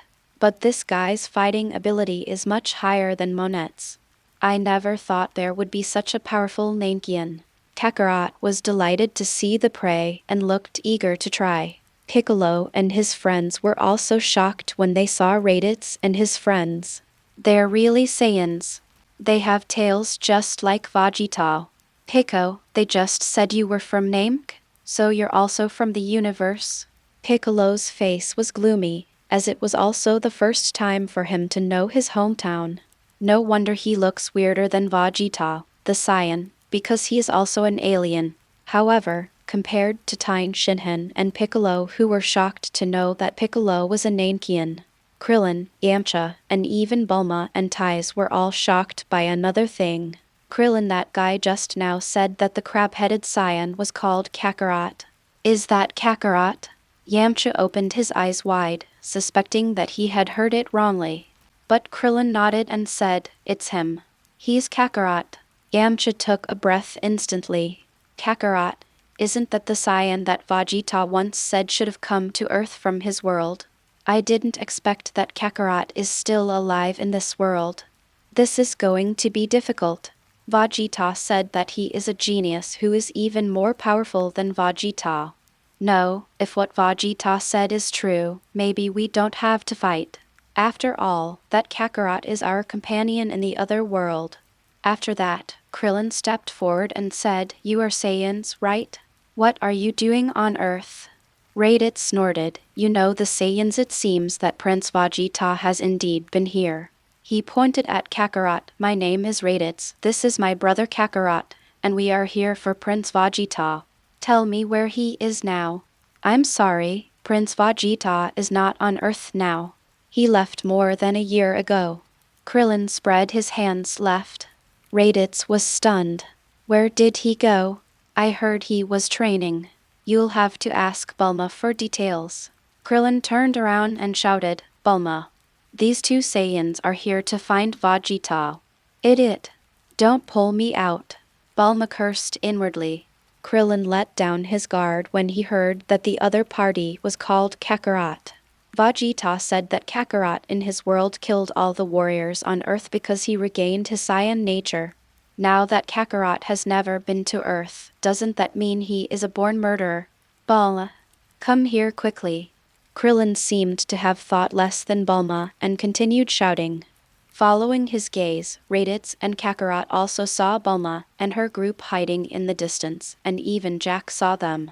Raditz, aren't those two women the two Earthlings with Vegeta? Kakarot recognized them immediately. Well, there's also the Galactic Patrolman, isn't he the Ace Patrolman Jack? I was wondering why there was a rumor out there that he was the one who killed Darius. It seems like Prince Vegeta didn't want to expose himself, so he gave the credit to him. Seeing that she couldn't hide anymore, Bulma was hesitating whether to go over, when she saw her sister Ties walking over and asking, What are you looking for Vegeta for? Hey? Sis, what are you doing? It's okay, Bulma. I don't think they are bad guys. Leave it to me. Ties gave a sisterly smile carefully, then turned to look at Raditz. I am also very familiar with Vegeta. Just tell me if you have anything. Chapter 95 Piccolo and Ash 039's Resentment. Raditz glanced at her and thought that this woman was indeed one of the two women who were with Vegeta.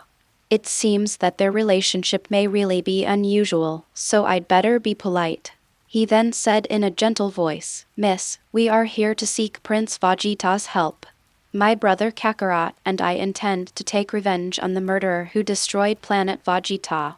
We need Prince Vegeta's power, but he is practicing in a faraway place now. Then tell us the place and we'll go find him ourselves. Tacy shook her head. I think you should not go. That place is very far away. It is possible that Vegeta will finish training and come back while you are still on the road. So in my opinion, you should stay on Earth and wait for him. Stay on Earth? When everyone heard Ty's proposal, they were all stunned. Flynn and the others didn't expect Ty's to make such a proposal. Raditz was hesitant about whether Vegeta would come back.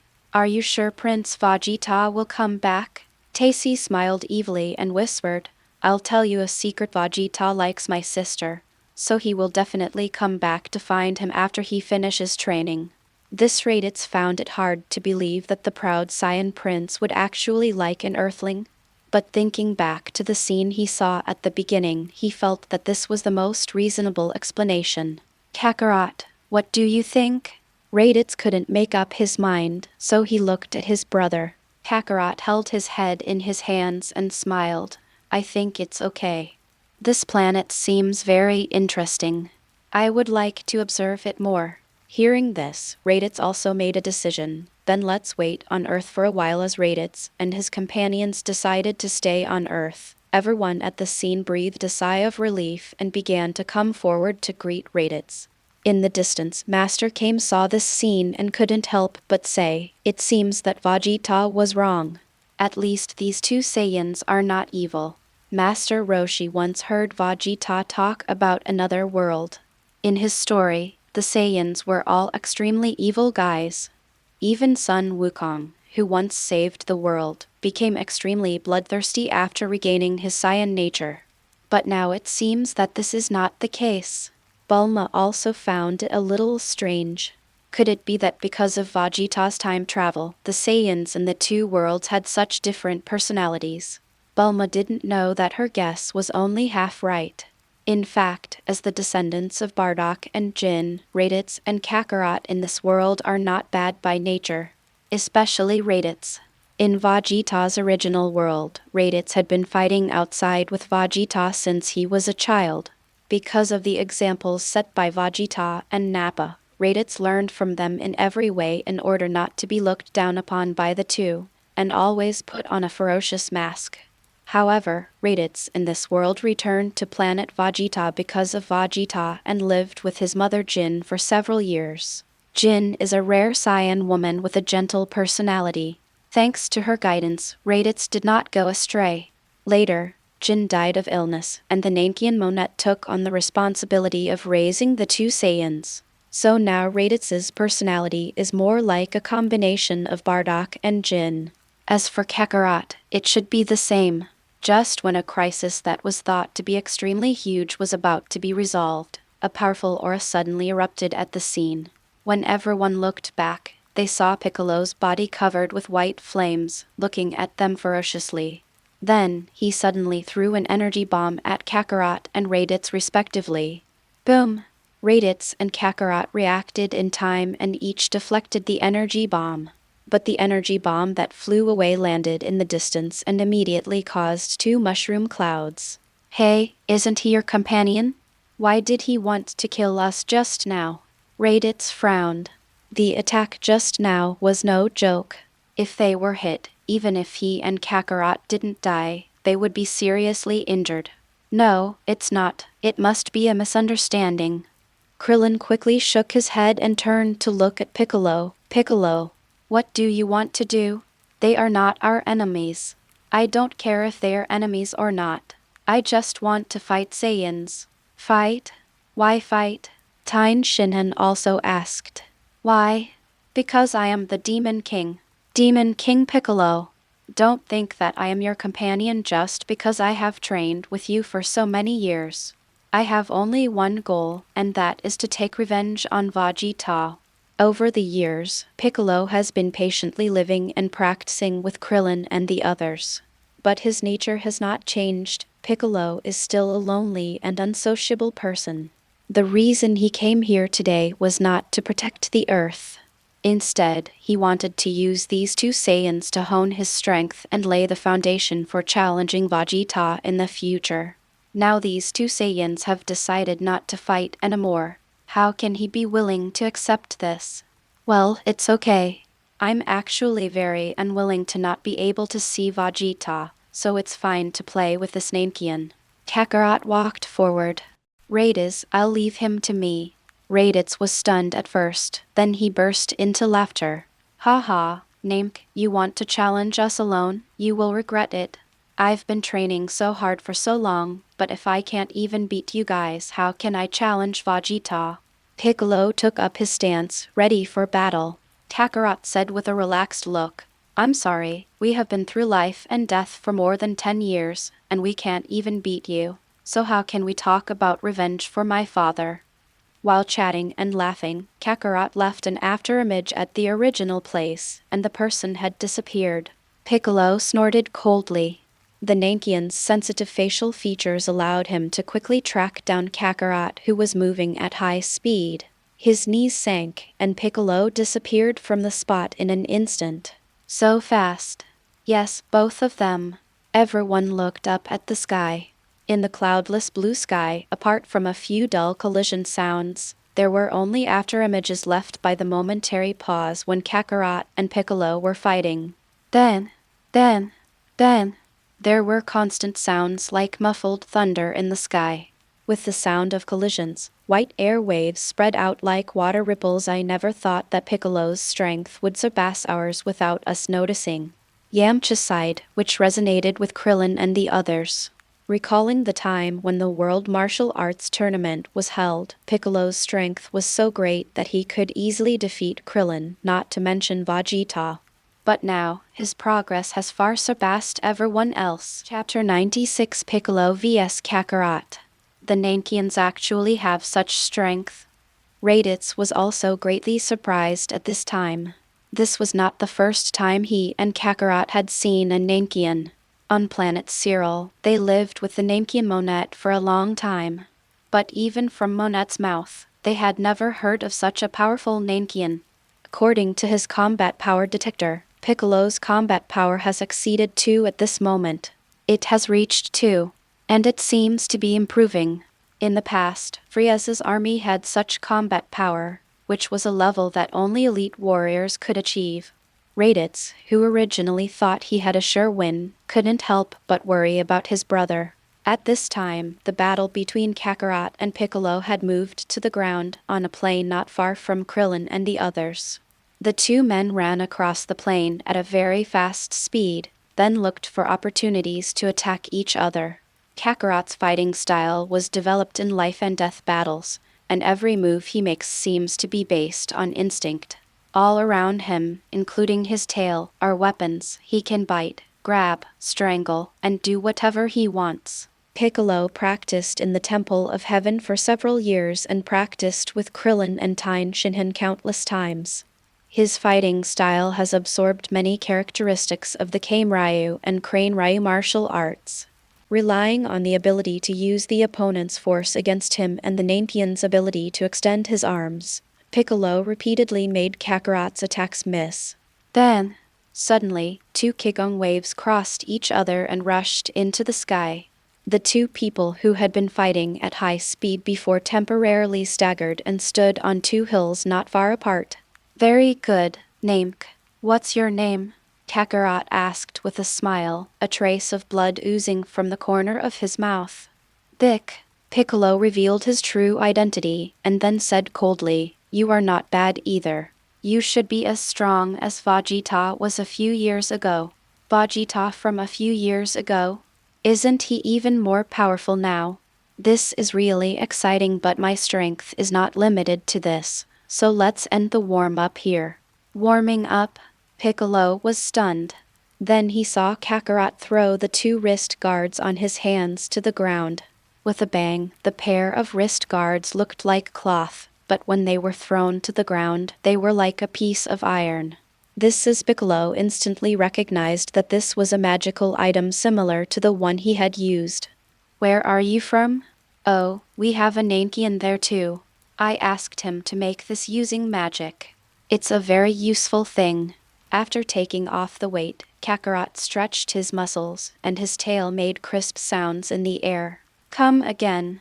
As soon as he finished speaking, a momentum far greater than before immediately burst out from Kakarot's body.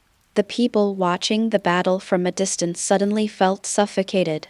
"It turns out the Saiyan can also suppress his anger," Krillin said in a cold sweat. Yamcha swallowed his saliva and said, "His combat power exceeds Piccolo's." "It's too?" Raditz saw the shocked look on the Earthling's face and found it a little funny. What do these people know?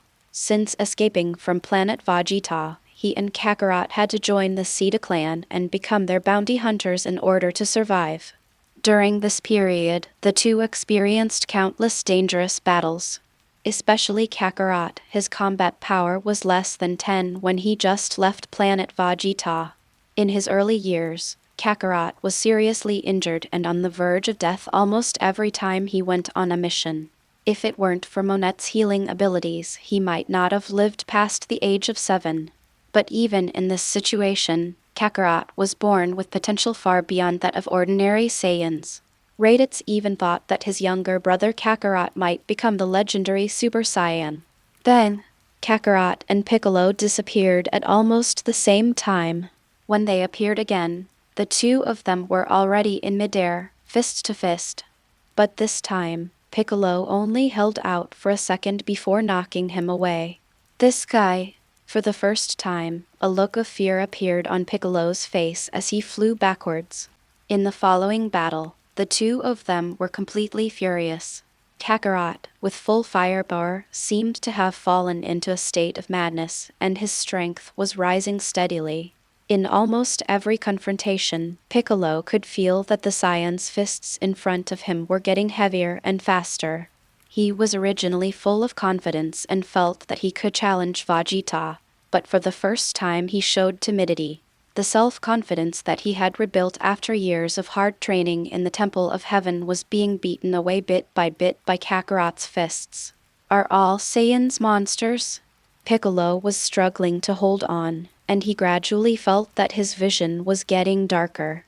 If it weren't for the great devil's self-esteem and pride that supported his body, he would have probably collapsed. On the other side, Kakarot was also panting.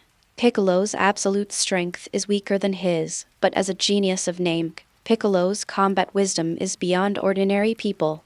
Although he was no match for others in strength, Piccolo relied on the Nankian's recovery ability to launch counterattacks in a way that would hurt both sides. He can ignore Kakarot's fatal blow, even if it means breaking his hands and feet. As long as he can hit Kakarot, Piccolo will fight. So in the end, although he was in an advantageous position, Kakarot himself was already badly injured. One of his arms and legs were knocked unconscious and unable to move by Piccolo's two-sided injure move. But Kakarot always had a smile on his face, as if he was completely enjoying the battle. "Great, Piccolo. You're the best opponent I've ever met. But you're not. Then let's have the final blow to decide the outcome. Come," Piccolo roared, gathering all of his remaining energy into his arms and charged at Kakarot with a roar. Kakarot chuckled and also concentrated the last of his strength into his right fist. Kakarot's right fist condensed with a ray of light that seemed to be real, so bright and dazzling. "Go to hell, Demon King Fist," Piccolo roared and punched out. There seemed to be a tangible light emanating from Kakarot's unwavering eyes. He raised his only movable left arm, and a giant ape's roar seemed to emanate from his fist. "This punch is my father's special move, the Saiyan Spirit." Boom! The two figures crossed each other's paths in an instant, but in the end, Kakarot had the last laugh. The right half of Piccolo's body was completely destroyed by this final blow. Even with the Nankian's super recovery ability, they could not recover completely from this blow. After feeding Piccolo the senzu bean, Krillin took another one and threw it to Kakarot, who was lying on the ground, unable to move. This is called senzu bean. Eating it can instantly heal your injuries. Is there such a magical thing on Earth?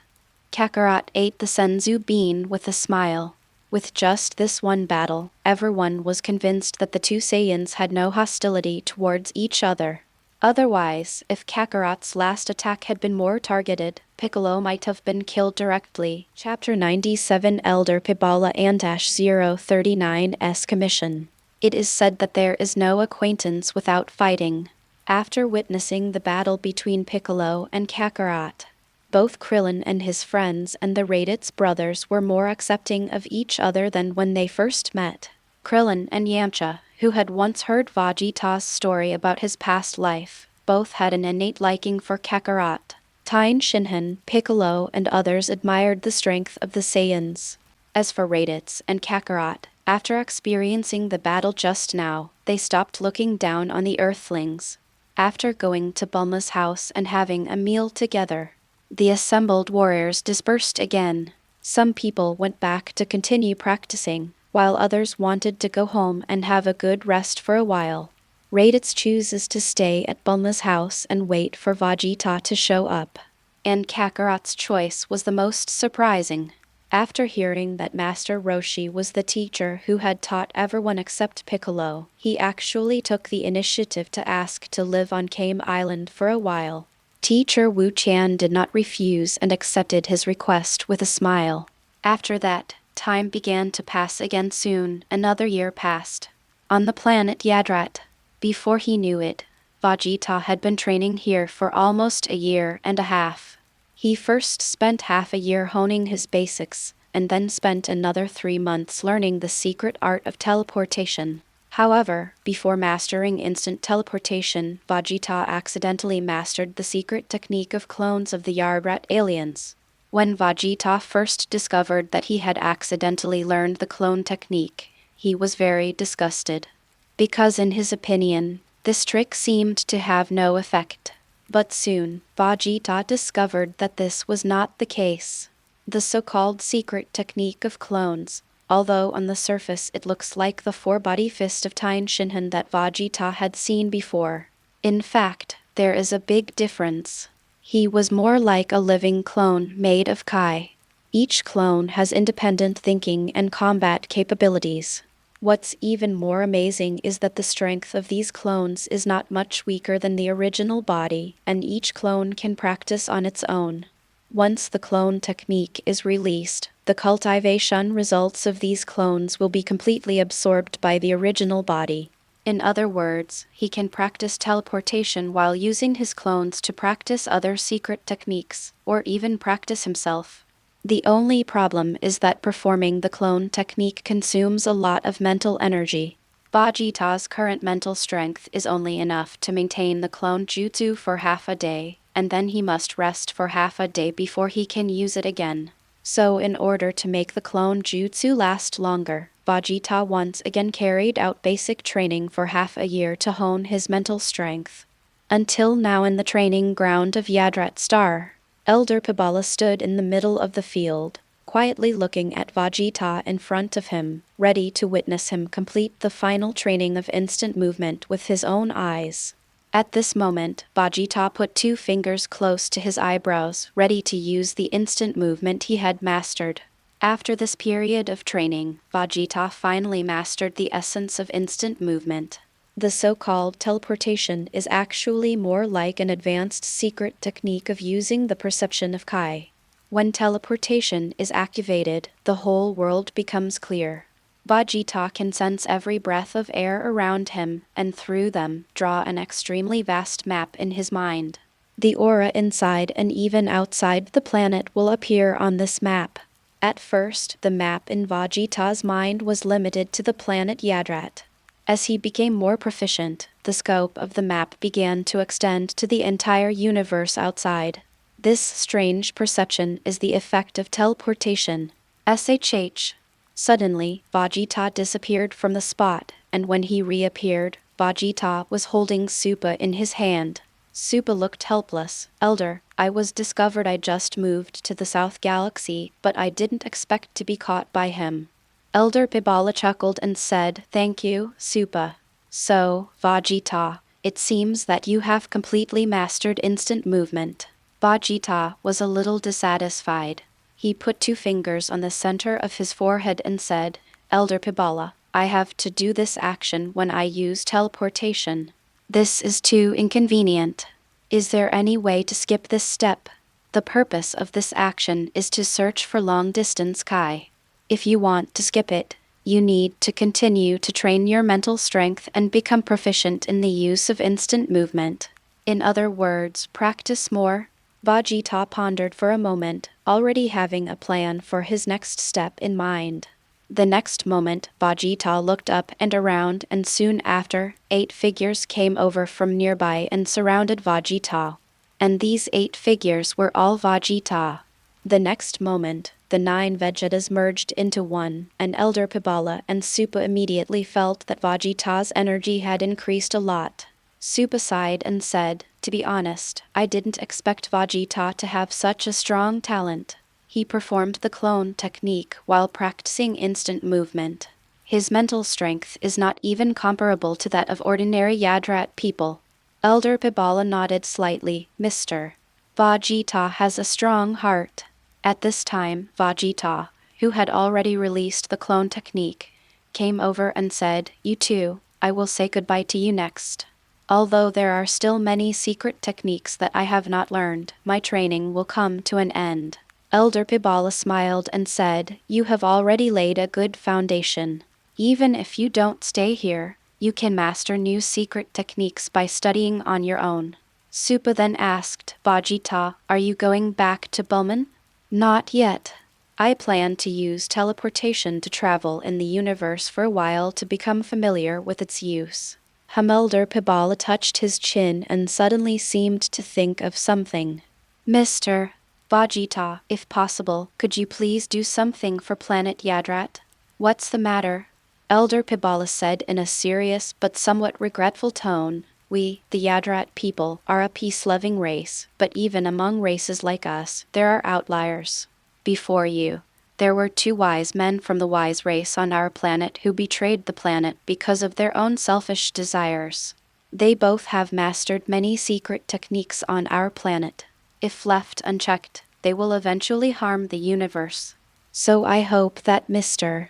Vegeta can help us subdue them when you travel the universe this time. What are their names? Vegeta folded his arms, not minding agreeing to the other party's request.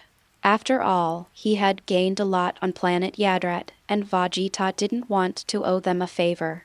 The two men are called Awa and Carter. Coincidentally, I heard that after they left Yadrat, they joined a demon named Frieza. Mr. Vegeta, you are a Saiyan, so you should have heard of them, right? Apo and Carter? They are from Yadrat. Vegeta was stunned for a moment. Of course he had heard of the brothers Apo and Carter. Once upon a time, these two men were the masters of Frieza's army, second only to the Jinyu force, and the only ones in Frieza's army who could stand on equal footing with Jinyu. Who would have thought that they were from Yadrat? No wonder these two brothers are so powerful. Chapter 98 Similar Breath. Elder Pibara's request meant nothing to Vegeta at this moment. He was originally going to practice teleportation throughout the galaxy, and searching for Poe and Carter was just a piece of cake. So, after agreeing to Elder Pibara's request, Vegeta said goodbye to the two of them. Mr. Vegeta, you are such a rare genius. Looking at the place where Vegeta was before he disappeared, Elder Pibala couldn't help but sigh. In the deep universe, a huge asteroid is traveling through the universe. It keeps passing through one galaxy after another, but is never captured by the gravity of any galaxy. It's like a wandering planet walking alone in the universe. However, if someone observes carefully, they will find that this asteroid seems to have been artificially modified. The surface of the asteroid is covered with thick black clouds, and beneath the black clouds are military fortresses. At this moment, Slag, the master of this asteroid, was kneeling in front of his throne, looking at a virtual projection in front of him with a submissive look. That was Slug's current master, King Frieza, issuing new orders to him. That's all. Slug, I'm looking forward to your fight. Yes, Lord Frieza, I will definitely complete the mission as soon as possible. After the communication was cut off, Slag's eyes immediately became gloomy. He sat back on the throne heavily and said weakly to his subordinates, "Did you all hear that? Control the Slag planet to the next destination." Yes. Slag's subordinate responded and immediately operated the computer to set the route. It turns out that the asteroid under their feet is the Slag planet where Slag lived since childhood. However, this planet has now been transformed by Slag into a starfaring ship. Once upon a time, Slag traveled across the universe on this planetary spaceship. However, now Slug is going to board a spaceship and work for his boss Frieza in the universe. And the reason for all this can be attributed to the disastrous defeat a year ago. Seeing Slug in low spirits, a subordinate named Julian stepped forward and said, "Your Majesty, Frieza is such a jerk. We just completed a mission, and he didn't even give us time to rest. What does he think of you, Your Majesty?" Slag's eyes flashed, and he suddenly stretched out his finger, shooting out a beam of energy. The light beam directly penetrated Jai Wuyan's heart, causing this subordinate who wanted to flatter Slag to shut up completely. When the others saw this, they immediately knelt down and dared not say a word. Slag left the throne, walked to Jai Wuyan's body, and stomped on his head hard, crushing it. Frieza is a worthless person. Do you need to remind me of this? If you useless bastards could have played a role back then, why should I obey Frieza now? Your Majesty, calm down. All the subordinates begged for mercy quickly. Slag took a deep breath and looked down at the blood flowing from Jai Wuyan's body. In the light, he saw his own reflection in the blood on the soles of his feet. Looking at the old face, Slag said unwillingly, "Damn it, if I were still young, how could I lose to that bastard Jinyu? Damn it! Damn it!" At this time, a subordinate of the Slag Legion stepped forward. "King Slag, what are you doing?" Slag looked up and shouted angrily. The subordinate was so frightened that he immediately sat down on the ground. "Please spare my life, my lord. I am only here to report a piece of news." "What news?" "Yes, it's the Sita clan. They want to meet you, Your Majesty." "The Sita clan?" Slag put away his anger and frowned. "They want to find me. Why?" "They didn't say anything, they just said they hope to meet you, the king." The Zeta clan. Slag looked thoughtful. The Vegeta clan is a force in the universe that cannot be underestimated. They have a huge intelligence network and a large number of bounty hunters. However, the Vegeta clan seems to have no ambition for power and is only interested in money. Therefore, in the past, neither Frieza nor Slug had ever had conflicts with the Vegeta clan, but instead often cooperated with them. I just don't know why they came here this time. Nothing more, Slag ordered. Tell them that I am on a mission now. If they want to see me, let them come by themselves. Slag's subordinates nodded immediately and went back to reply. At the same time, Vegeta, who had completed his training on the planet Yadrat, also began his own training in the universe. If one practices teleportation to the extreme, one can sense the breath from one end of the universe to the other in an instant. However, with such a long distance, it takes a long time to lock the breath. And the farther the distance, the lower the accuracy of teleportation. You may lock onto a breath, but after instantly moving over, you may still be more than 10 kilometers away from the target. In the past, Vegeta had only used teleportation on the planet Yadrat, so this time he tried to practice teleporting on different planets. Vegeta jumps across the endless sea of stars, occasionally stopping at a planet with a good environment to hunt for food, or staying in a harsh environment for a while to practice. It seemed as if the days had returned to the time before we arrived on Earth.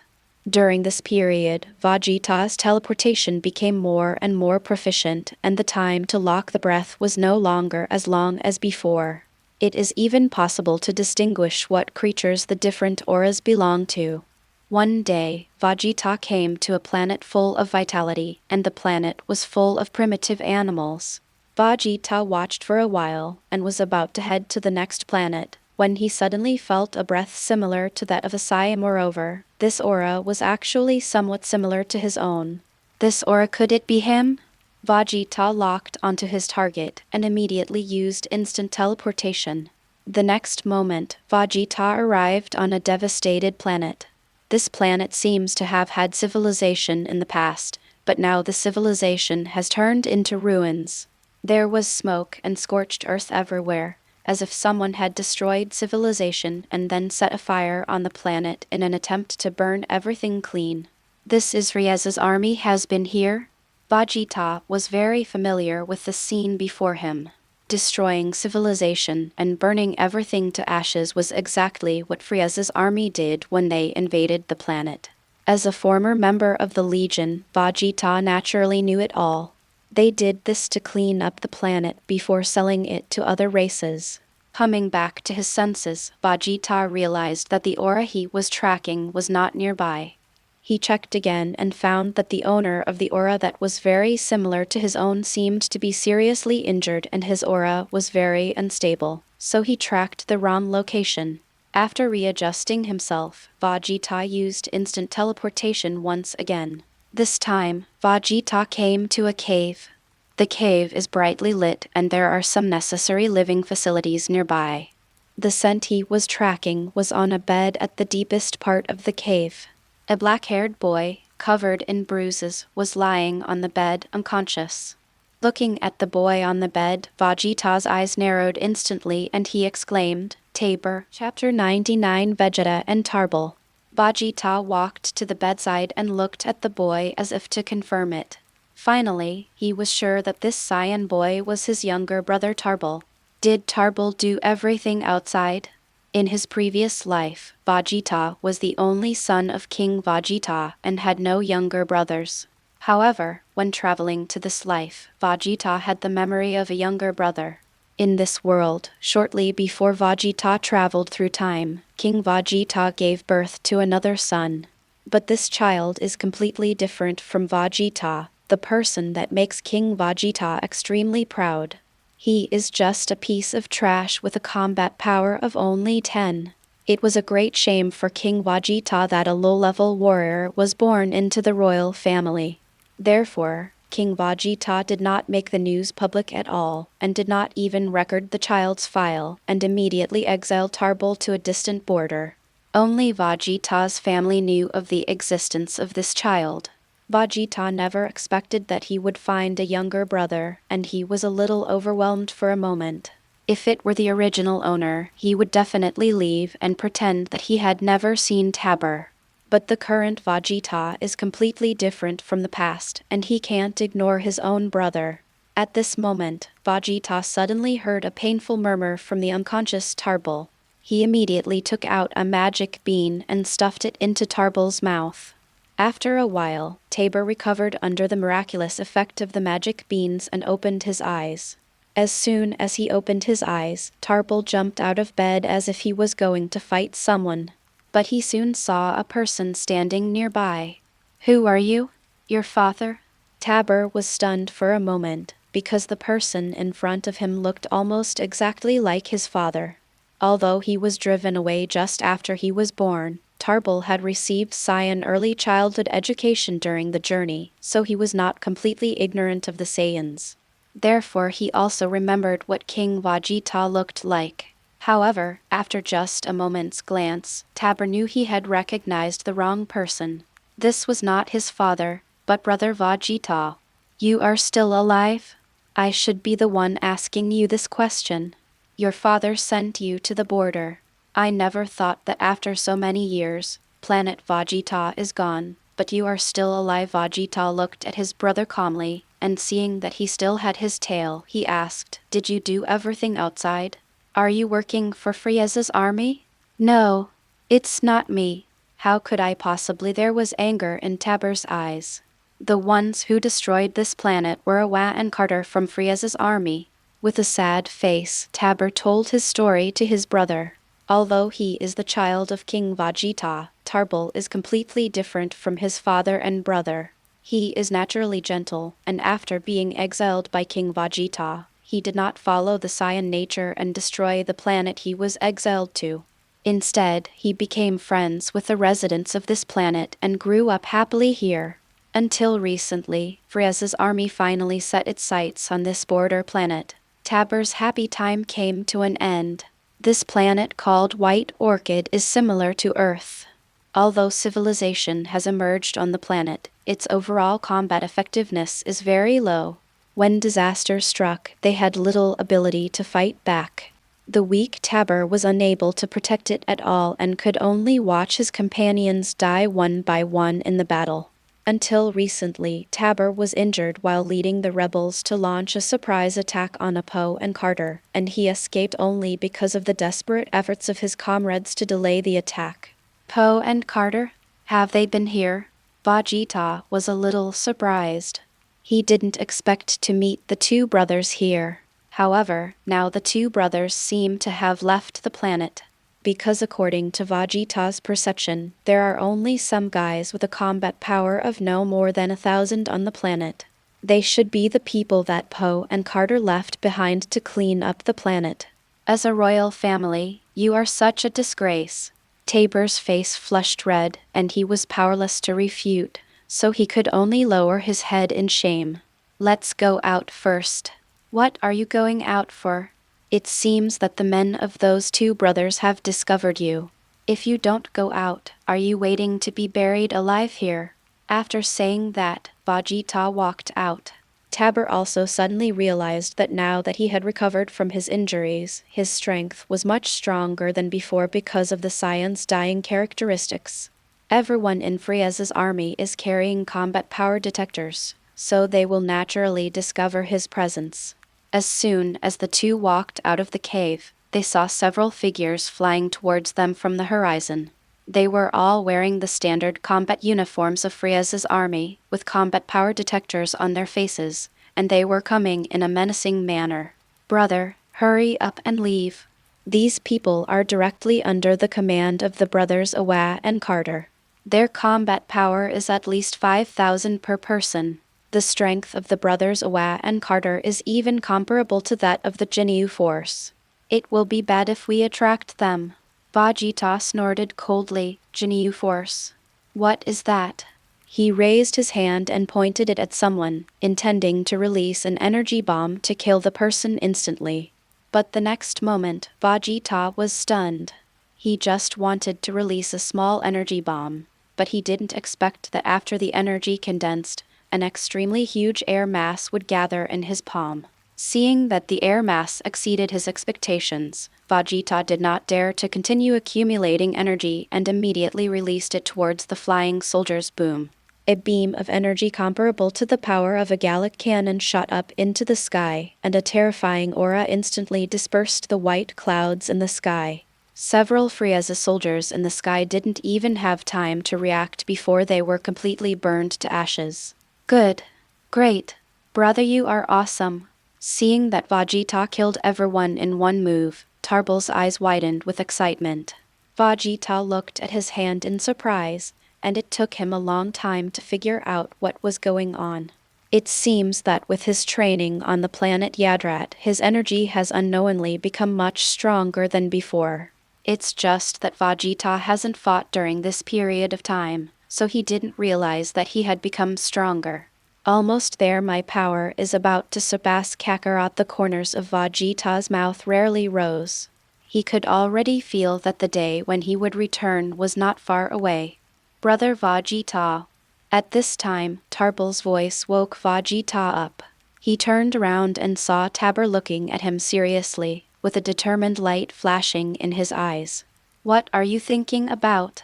Vegeta asked. Tarble clenched his fists tightly. Brother Vegeta, can you guide me in my training? I want to defeat Awa and Carter and avenge my companions. The current character's combat power. The value in brackets is the combat power. The ratio of combat power to combat power is made up by the author. It is just used to illustrate that some people's combat power is relatively weak. Please don't take it seriously. Tarble, 801,200. Chapter 100 Slag and -039's decision. Just you? Vegeta frowned slightly, a sneer appearing at the corner of his mouth. Although Apo and Carter were not very strong, they were not someone that Tarble could defeat easily. Tarble's expression changed slightly, but he did not back down. He gritted his teeth, his eyes gleaming with determination. Brother, I know I am weak now, but I will work hard. Please teach me how to practice and make me stronger. Vegeta looked at Tarble's determined eyes and his unyielding spirit, and his heart couldn't help but move slightly.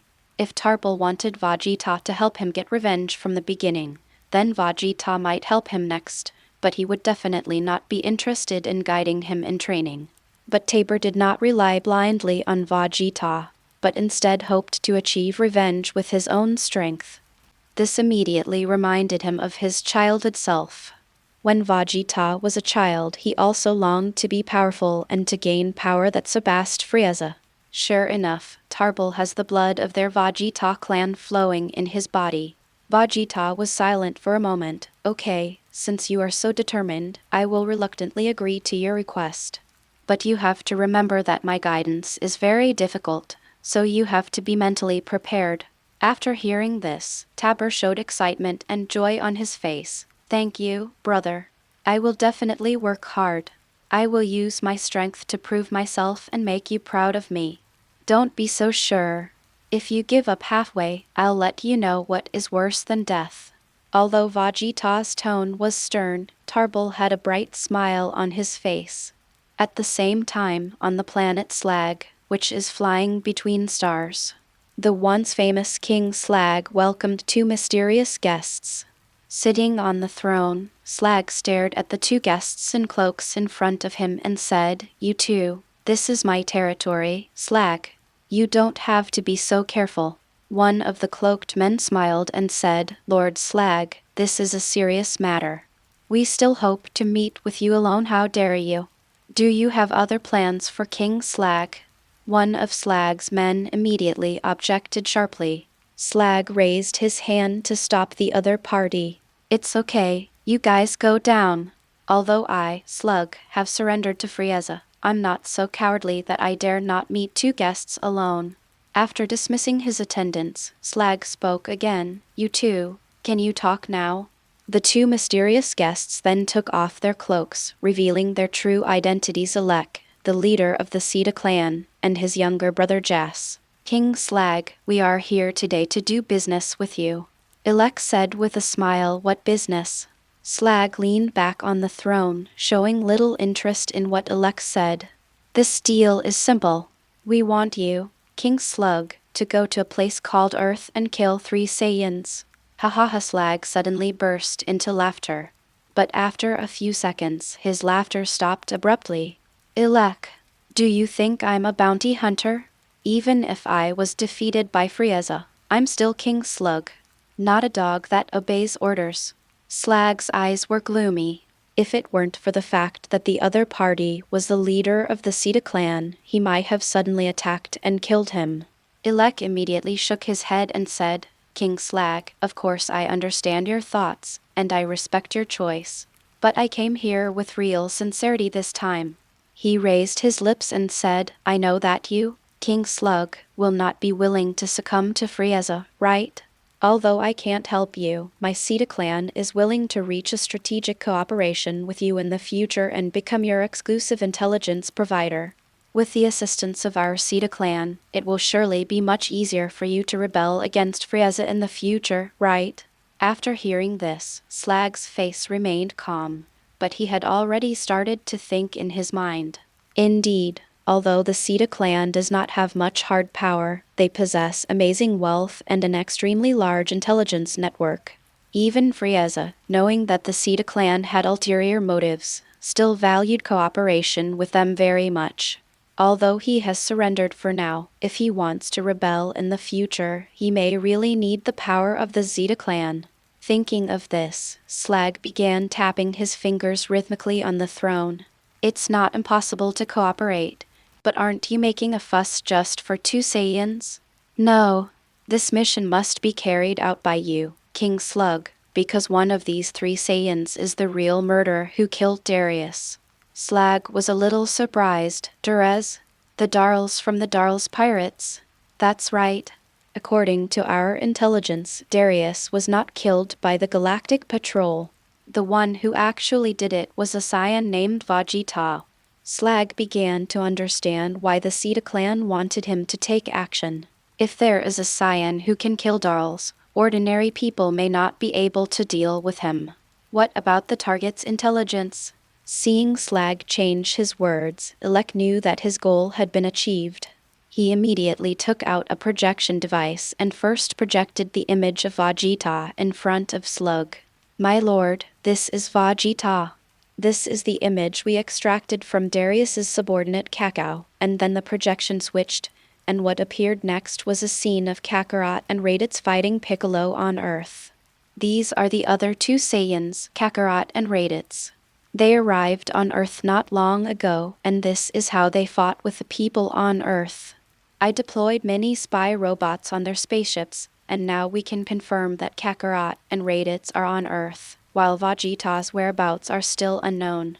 After Elec finished explaining, he suddenly noticed that Slag on the throne was looking at the screen on the projection with a shocked expression. He frowned and asked curiously, "King Slag, is there any problem?" Slag retracted his gaze and shook his head. "No, it's nothing. I agreed to this. Then I wish us a happy cooperation." After seeing off the Sita clan, Slag's men returned to the royal family. But when they arrived, they saw Slaggle observing a projected image. "King Slag, I heard that you want to cooperate with the Sita clan?" "That's right. Pass on my order and immediately turn your target to a planet called Earth." Upon hearing this, all the Cotters were stunned. "My lord, you want us to go to Earth? But it's the order of Lord Frieza." "Shut up." Slug glared at him. "Get rid of Frieza. Soon, I won't have to fear him anymore." "What?" The subordinates looked at each other. None of them understood what Slag meant. They didn't know that Slag was extremely excited at the moment, because just now, he suddenly discovered that the Nankians in this world were not all dead. In the projection image given by Elec, the Earth warriors who were fighting the Saiyans were actually Slag's compatriots. And since there are Nankians, there might be Dragon Balls on this planet called Earth. As long as I have the Dragon Balls, I might be able to regain my youth. At that time, Captain Ginyu and Frieza, to hell with them. All right, legends, that's it for today. If you're ready for the next chapter, smash that like button and flood the comments right now. Remember, we've got 3 days to prove this story needs to continue. Subscribe so you don't miss the drop, and I'll meet you in the next audiobook.